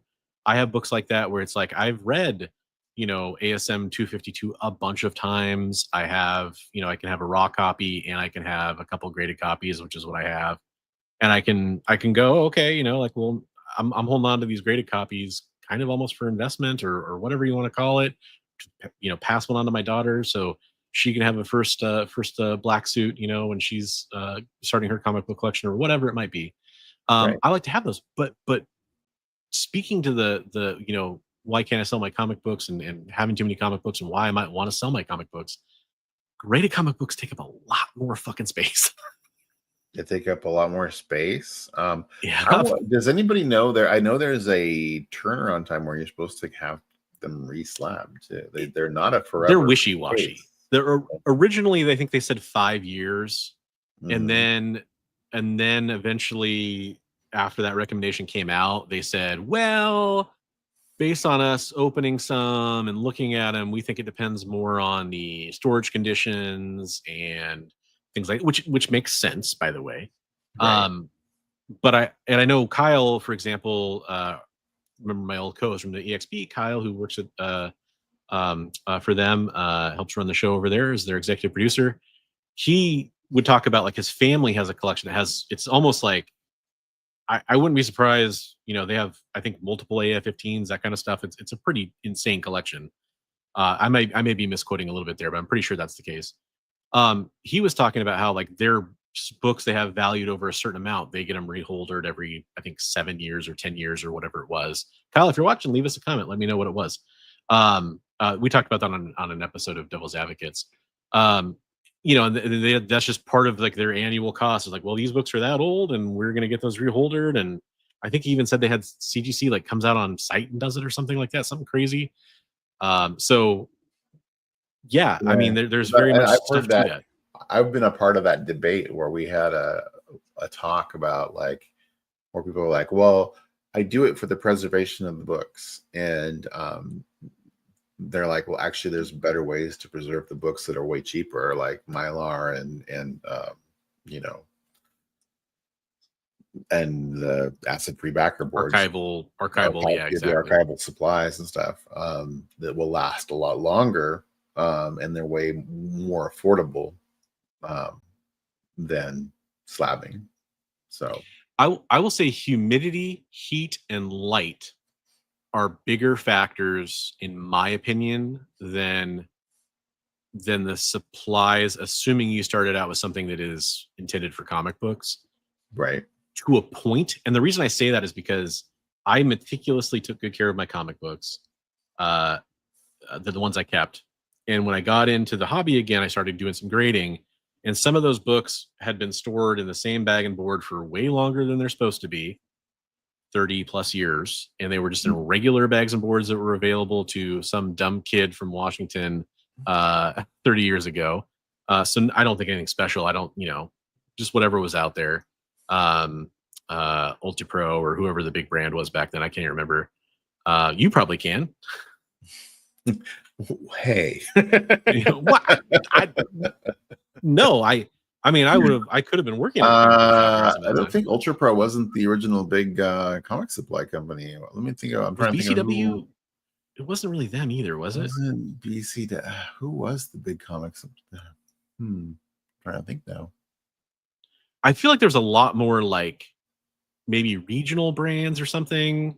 There was back then, yeah, for sure. Yeah. But just whatever was off the shelf at the LCS, right? And those comic books came back. I mean, my G.I. Joe #1 that I read 100 times, which is on that. If you've never handled a G.I. Joe 1, it's on that thicker Baxter paper with like almost like a cardboard style cover. Yeah. Mm-hmm. Yeah, if you don't handle that cover nicely, like it'll show spine ticks like crazy. I got a 9.6 on it, and I'd read it 100 times probably when I was a kid. So I took care of my books, and I put a lot of that down to the storage conditions more than the storage supplies or having it graded or whatever. Now I do have it graded, so now I do both. I remember Ryan from Automatic Comics. Shout out to Ryan, been on our show before. But he bought some books on an auction on Instagram, and they were in these really nasty bags, and they were like the old gold key Star Trek. And he's like, couldn't really tell. They said they were nice, but when he got them and he started pulling them out of those bags, they were immaculate. But those old bags had started to deteriorate on the outside, so they looked kind of foggy, and and so we pulled them out. He's like, oh, these are just pristine from being in there. The funny thing is, though, on some of those books, they could still look great, but you can have like color loss. Like maybe that book may have been more saturated when it was first placed in that bag or whatever.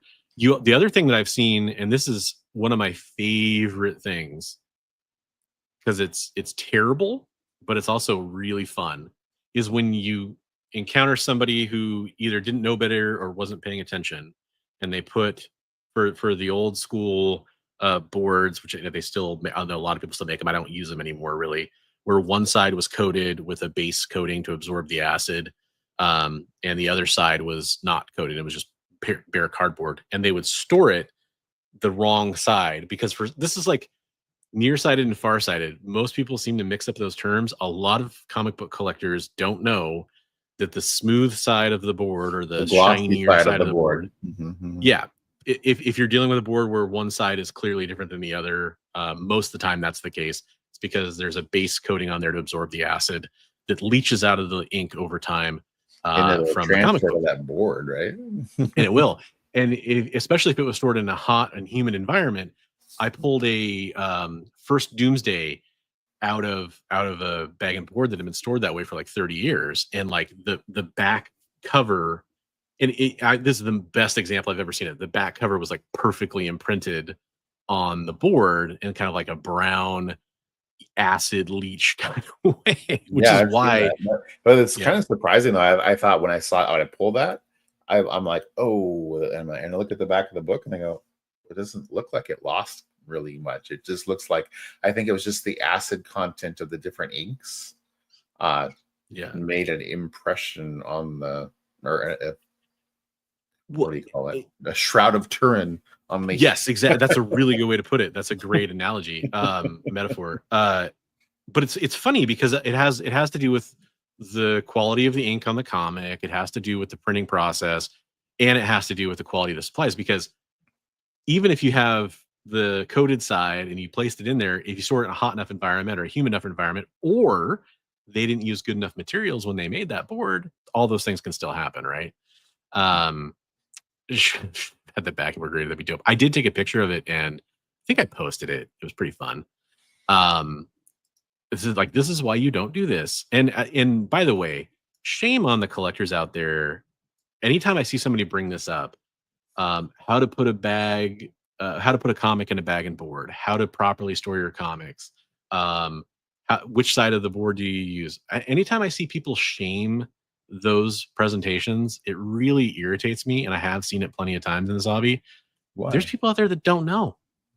Right. There's always new people coming into the hobby that want to learn the right way to do things, and there's always new products that need demonstration, right? Like, Totally. yeah, I used to have some bags. Like, I got a collection at one time, and they were basically greenish color, and so I used that as a chance to make some sales. I hung them on the wall. I said, "When was the last time you rebagged your collection?" Yeah. Well, and you made some sales, and also it's just good public service. Yeah, I won't go too far down that line. But let me just point out, if people are out there making that kind of content, maybe it isn't for you. That's fine. But it's also kind of weird to gatekeep that comment and act like it's not. Like, I saw a great video that was somebody who has a baseball card collecting channel. It was a different channel I'd never watched before. And they were saying, here's why your Facebook marketplace lot of baseball cards isn't selling for $10,000. Something like that. That was the theme of the video. And they're actually doing a good job. They're being a little cynical, but for the most part, they're doing a really good job of explaining, here's why you aren't going to get offers on your cards, because any collector knows that it's more of a headache to explain to you why that entire 10,000 baseball card collection you have from the 90s is worth $50, because I have to go through it all and most of it's worthless. And, there's probably some cool stuff in there, but there's also a ton of junk in there. You're going to have you're going to catch more flies with honey than with vinegar. Let's put it that way. That's a great piece of content. And there are comic book listings that I see all the time where it's like, man, maybe they're showing like 5 books, and it's like, well, I want that one book. It's worth like $2, but it'd be fun to have it. But they're saying, hey, $50 for the lot. It's like 50-cent bin books or something. Yeah. Or $5 worth of comics. Or people are like, I've added these up. The value, the cumulative value of these cards are X amount of thousands of dollars, but it's all these 25-cent and 50-cent whatever cards. And it's like, the reality of what those cards book for, or maybe individually sell for, but the amount of work, like you're saying, that you have to do to move them. If somebody's going to do that work, they expect a hefty discount. Yeah. And ultimately, just to say, most of the people in that hobby, it's funny, most of the people were like, oh, that's actually, good advice, or this is the best video explaining this I've ever seen before. I know if that got posted by certain people in our community, it would be like, oh, this is a video for noobs. And I could just see the comments and it's, well, actually, here's the worst thing. I'm part of groups where I would see that video get made fun of. And sometimes I call that stuff out and sometimes I don't. I'd maybe put that even in the title. This is a video for noobs. This is a video for you guys that are right. That are new collectors. Well, but I guess that's the point, is somebody who's saying this is how you bag and board a comic book. You can just assume it's for noobs and move on if you're not interested in that content, is all I'll say about it. Sorry to get on a weird rant. Don't watch it, right? Yeah. Now, if they do something wrong in that video, like they put the board on the wrong side of the comic on the wrong side of the board, yeah, there you go. You can nicely point that out, or whatever. I get it. Right. I guess all that said, I used to do that. What Eggplant says, I used to put the board in the middle. There's certain books I would do that for too. What I would do is I'd put one in the back and one in the middle. Mm-hmm. I've done that depending on the book. Almost like I've done that where I put one in the middle in to kind of tighten that thing in the bag, and then put it in a tightly packed box to almost like press a book. Yeah. Yeah, not fully, but like kind of, to prevent that spine roll a little bit more. Right, yeah, or correct Yeah. a spine roll. I've done that too. Yeah, where it will exactly. correct the spine roll over time. Yeah. There's kind of fun stuff here that's making me think about some future video ideas that we can kind of get into a little bit. Yeah, no, I think we're having a lively discussion here that's going to bear some fruit down the road. Yeah, I buy most of my supplies these days. I buy from Comic Pro line, and they make there's a few manufacturers of clear boards out there, but they make a really nice clear board. Mostly, I've gotten their 60-point. Well, actually, all I've gotten are their 60-point clear boards, which is even thicker than like a full back. And I use that for like really nice books, and I use it for books where I want to see the back cover. Double-sided books, yeah. Yeah, exactly. But they also make like a 26-point clear board now, and I'm really curious to try those just for. I've seen the really thin ones, and they almost. I've had a little bit of experience with some of the really thin clear boards, and they're almost like a razor blade sometimes to the bag when you put them in, because that can make sense. They want to slice the edges of them, want to slice the bag open. Well, and I will say that at least with Comic Pro line, at least they put a film on each one too, so they don't come scratched. Yeah. And I think they do that even for the thinner size. I could be wrong, but I will say this because I will have to mention this. I know some people criticize Comic Pro line because the bags split easily. And this is a little tangent. You're going to see Chris go on a little bit of a rant here. You can make those comic book bags split. Any one of them. The OPP bags they have, and to a lesser extent the Mylars. You can force them to split because of the way that they're made. They're pressed together. Maybe I'm talking my butt here, but the way they're pressed together, and then they're like heat sealed or laser heat sealed or whatever on the edges, versus however polypropylene bags are made, which I don't know if they're extruded that way or whatever, or they're just sealed using a different process. They're sealed very similarly. Yeah. So it affects that material differently because there's more of a visible seam on the OPP bags. So I see people trashing them all the time because they split easily, but you have to kind of start them splitting, in my experience, on purpose or by being negligent, as in like putting a really thick board in like crooked to start splitting the seam. I have seen maybe 4 bags out of the thousands I've bought of theirs that were split naturally on their own. And maybe other people have different experiences, but I've stand behind those, and they're not a sponsor.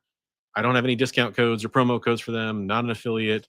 I've tried actually. I will say, if you guys like the feel of Mylar, but you want a more affordable bag, I used to work in the hobby supply industry, and the BOPP, or this biaxially oriented polypropylene is really similar to Mylar, and it's very affordable. So it's pretty nice. And I know Chris bags almost all his stuff in the BOPP. But the biaxially oriented is different than regular OPP though. It's the same material, right? It's the same thing. They just didn't put the B on it. Okay, I thought chemically is oriented polypropylene. Okay. Yeah. So that aside, I mean, and they also have that look of Mylar where the detail shows up a little bit clearer because you don't get that wrinkly prismatic effect or whatever that you get on polypropylene. They're nice and glossy like a Mylar. Yeah, and they show very well. Yeah, and I know like Comic Ozzy, I think, uses Comic Pro line on, and he should, he always is posting comic. I think Brian LCS just did a video about how he loves Comic Pro line, but he got hit with a tariff. Yes, well, and they're upfront. Well, they've been upfront in their email communications because I get their emails about their tariff situation because they're based out of Canada. Right. The tariff he got hit with was, I guess, some of their cardboard is made in China, and so he got hit with the China tariff for the cardboard boxes. Yeah. Yeah, and I'm seeing some conversation here. I use the silver stuff for my kind of bronze and newer, and I use the golden stuff for my silver. See, I used to be the guy who wanted the really snug bag that had no white showing of the backer border on the edges because it makes it look cooler and sleeker. And then I started to That was the understand, style. like, I want a buffer that keeps those corners safe. I want Silver Age bags on all of my modern books. And I don't know if it's the material or just their sizing or whatever, but compared to some competitors, when I put my stuff into the Comic Pro Line supplies that I get, the book is almost suspended better. It's not being pressed tight. It's not being squished unless it's a really thick book, in which case you're using the wrong size bag and board, because you should probably go up a size, just like condoms.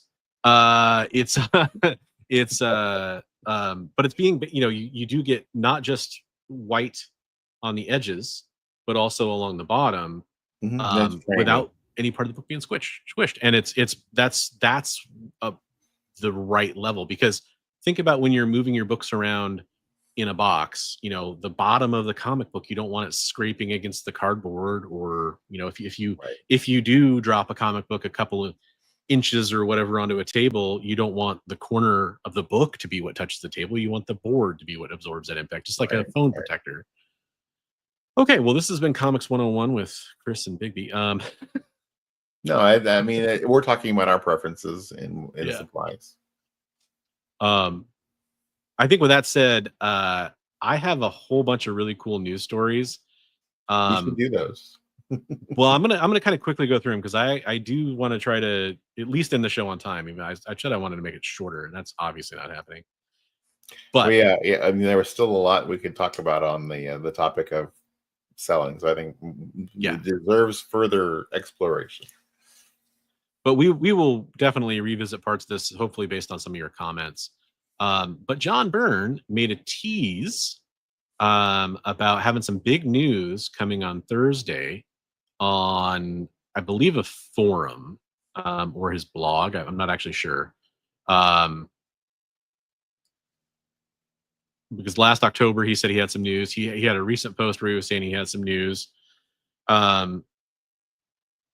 But there was some talk about we've talked about this before, the John Byrne X-Men Elsewind stuff he's been doing, right? Where he's kind of been telling the stories as if he had kind of never stopped, in a way, essentially, and continuing that on. We may be seeing that come to print.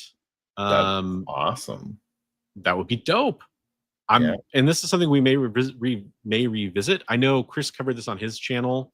I was hoping to kind of read the article live. I don't mean to go breakneck speed, but I do kind of move on to a few other stories. Yeah. No, as we learn more about this, we'll kind of revisit this, I think. Let's hit it and quit it.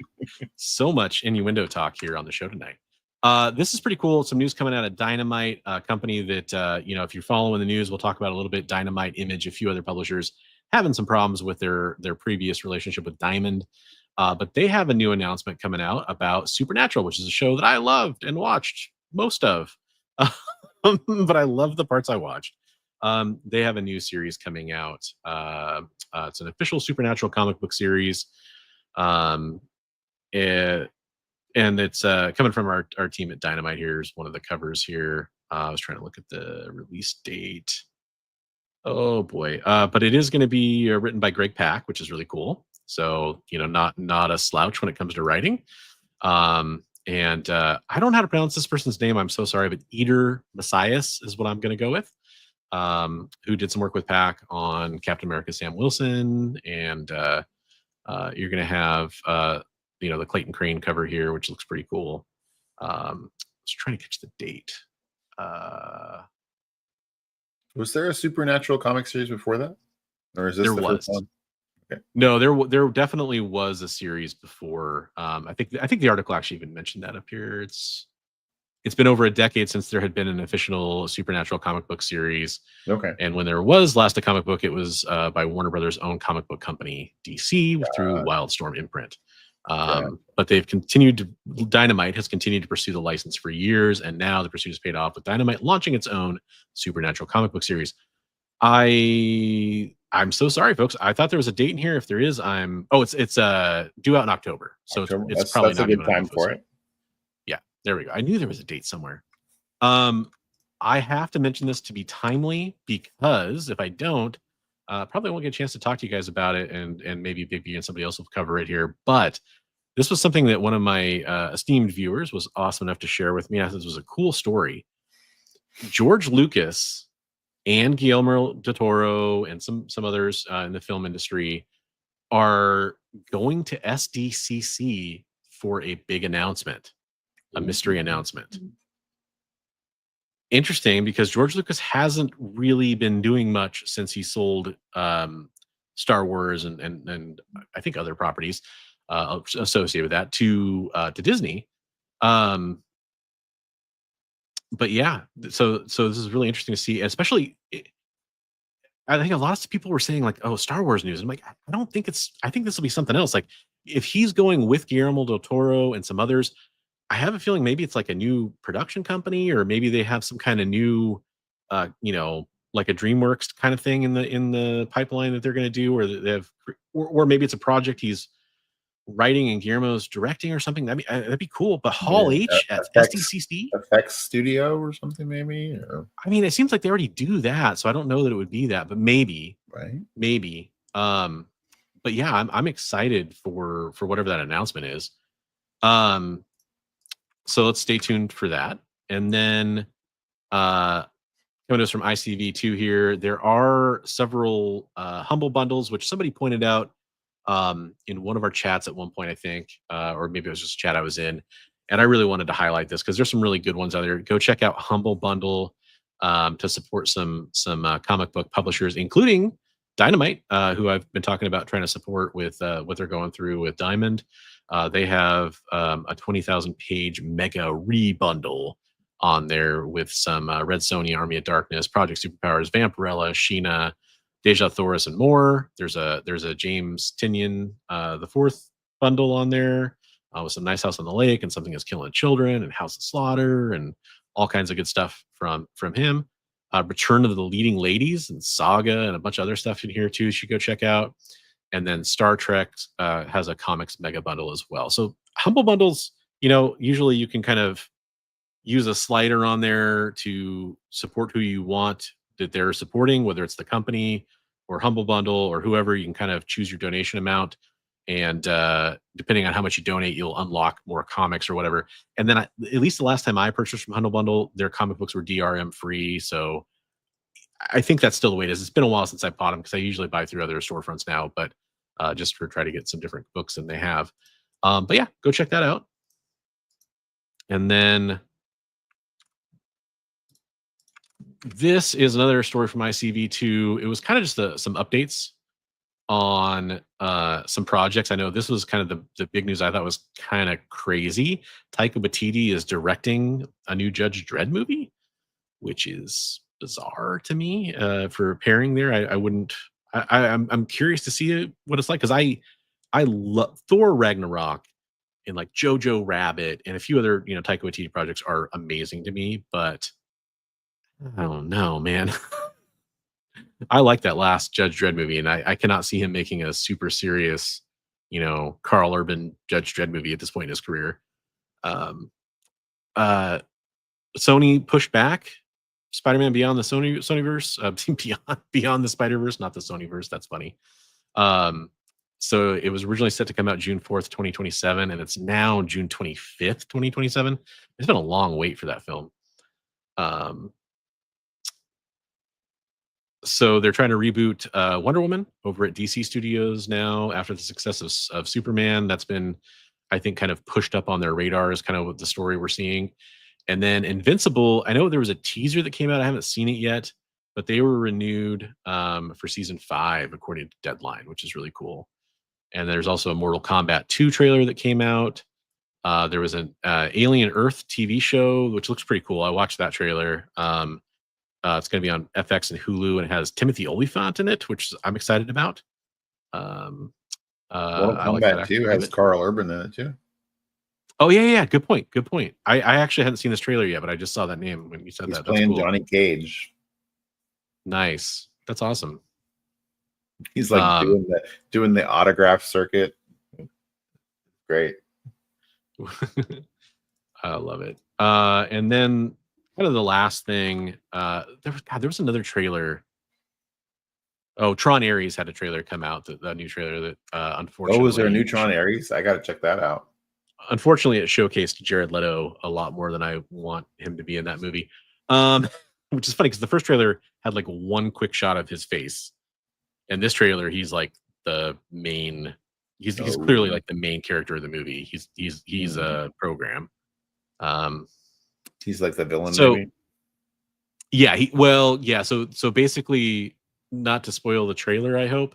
It looks like the company, whatever they're called, I don't know if they have the same name or not, but they're making like soldiers.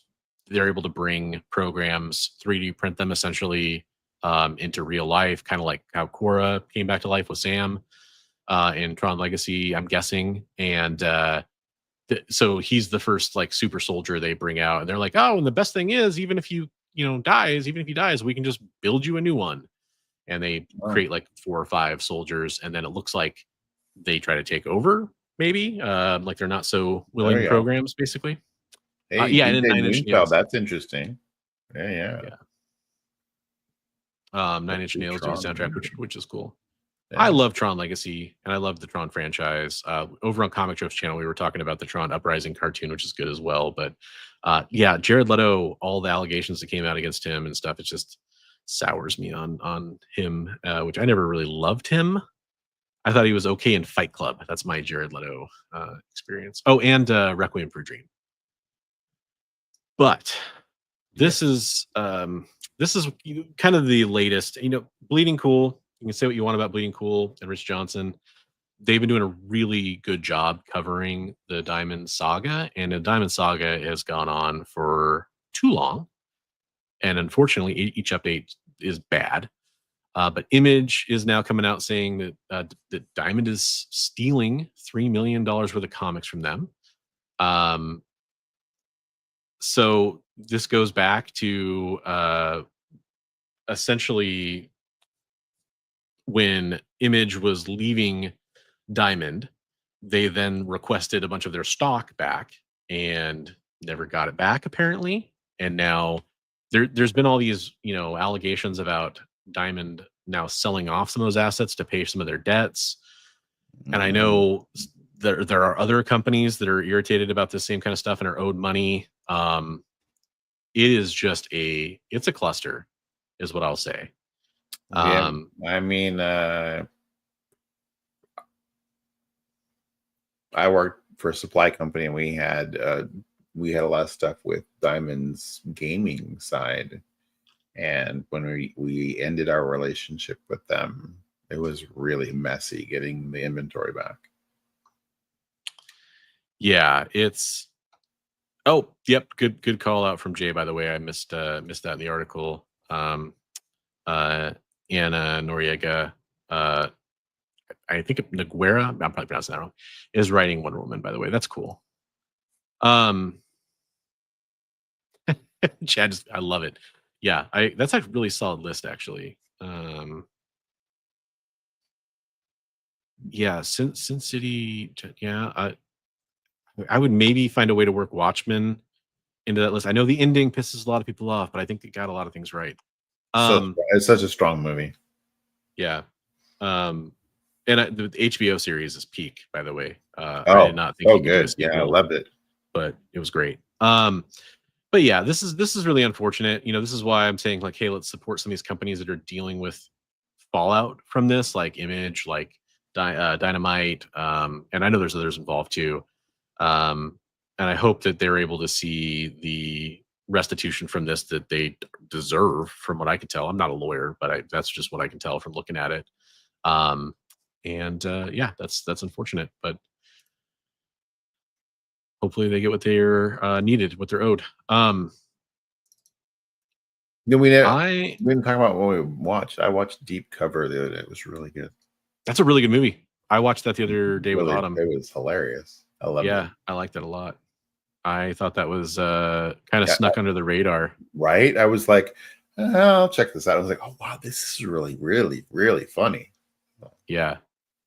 And I've been watching the Jurassic Park stuff.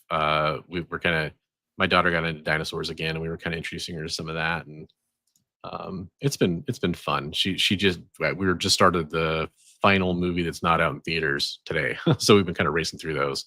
That's mostly what I've been watching. Oh, and I've been rewatching The Expanse because I've been reading the James S.A. Corey novel series. That's such a good show, and the books are fantastic. Right. Okay, good. so I only had 2 pieces of community art. And I know, Steve, if you're still watching, you said you sent yours in.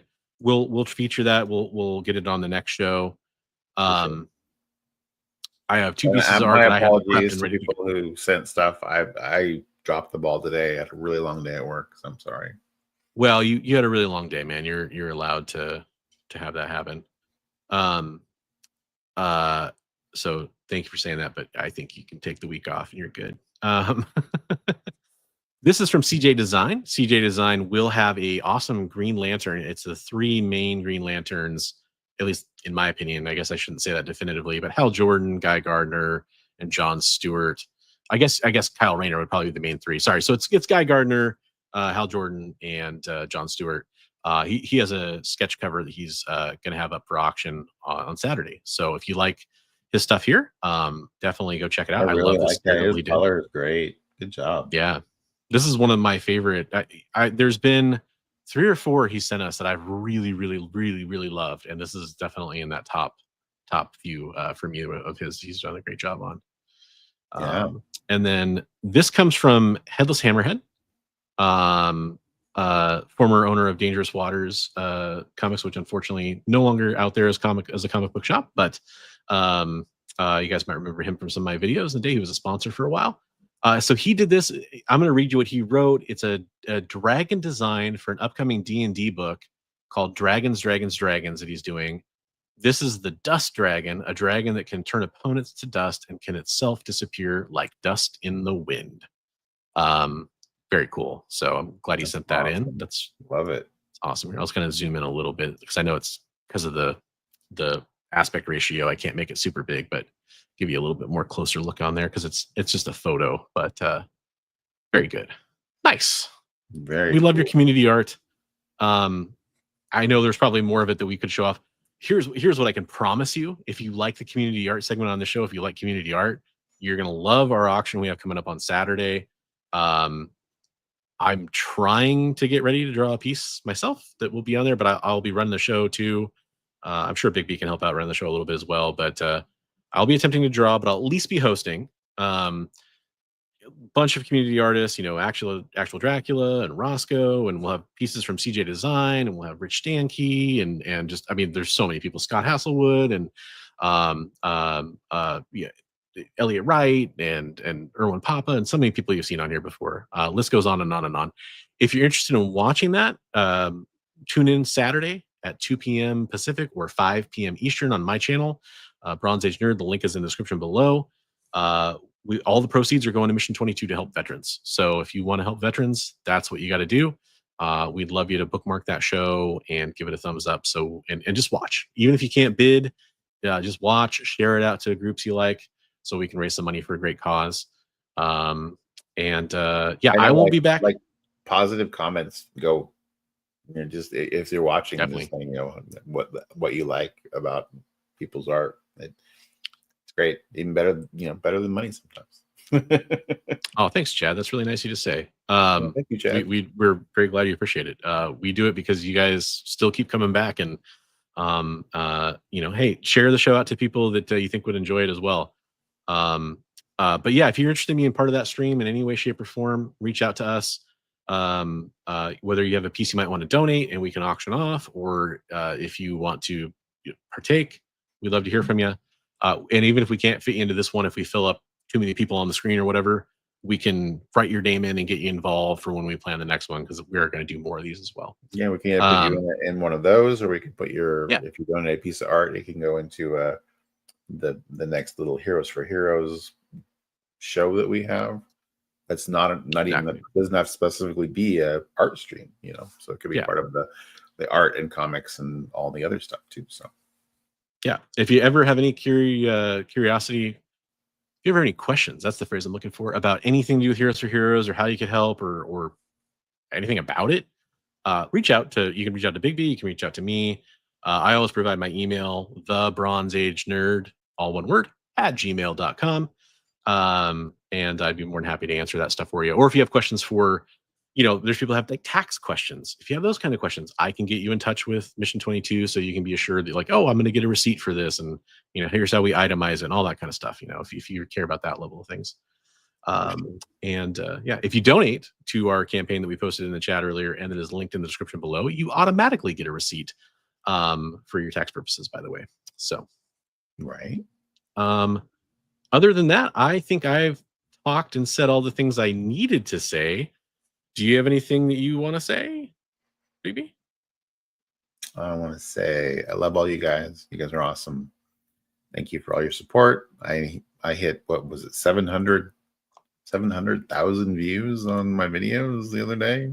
Dude, that's awesome. Just like, holy crap. That's cool. So, I mean, that's including all the shorts and everything else. So, well, yeah, people still watched. Yeah. So I appreciate everybody who subscribes and members and just viewers and everything else. So in the comments we love your guys' comments. Comments are awesome. If you're watching on the rewind, please drop us a line. Just say hi, whatever. Yeah. Doesn't necessarily have to be, mind-blowing, insightful stuff. Just say hi or say you like the show. We appreciate hearing that stuff. Yeah. And then our producer Jay is Hydra Asylum Comics in the chat. He's part of that channel. You can also follow along with some of his content on the EXP, like Minute to Skim It tomorrow night. Go check out the EXP for that. Make sure you're subbed up so you get those alerts, and you can bookmark those shows. But also subscribe to Jay at Hydra Asylum Comics. He's helping us behind the scenes. He's putting in all the questions and all the actors that we can't remember and all that kind of stuff, and handling, the weird spam and all those kinds of things. So if you guys can go show him some love, we'd appreciate that as well. We're going to press him into service here to be a substitute bronze. Yeah. Again, so if you are watching, I'm not going to be here next week and probably not the week after. The show may go on. We'll have updates about that as the things. It probably will go on. That's what I should say. We'll do something. Yeah. So there'll be some form of Best Coast Comics episode 53 next week. So that's gonna be awesome. You're gonna have to, if you don't come wearing like 52, is this episode 52? I believe this is 52. So that's an officially like a year's worth of one a week.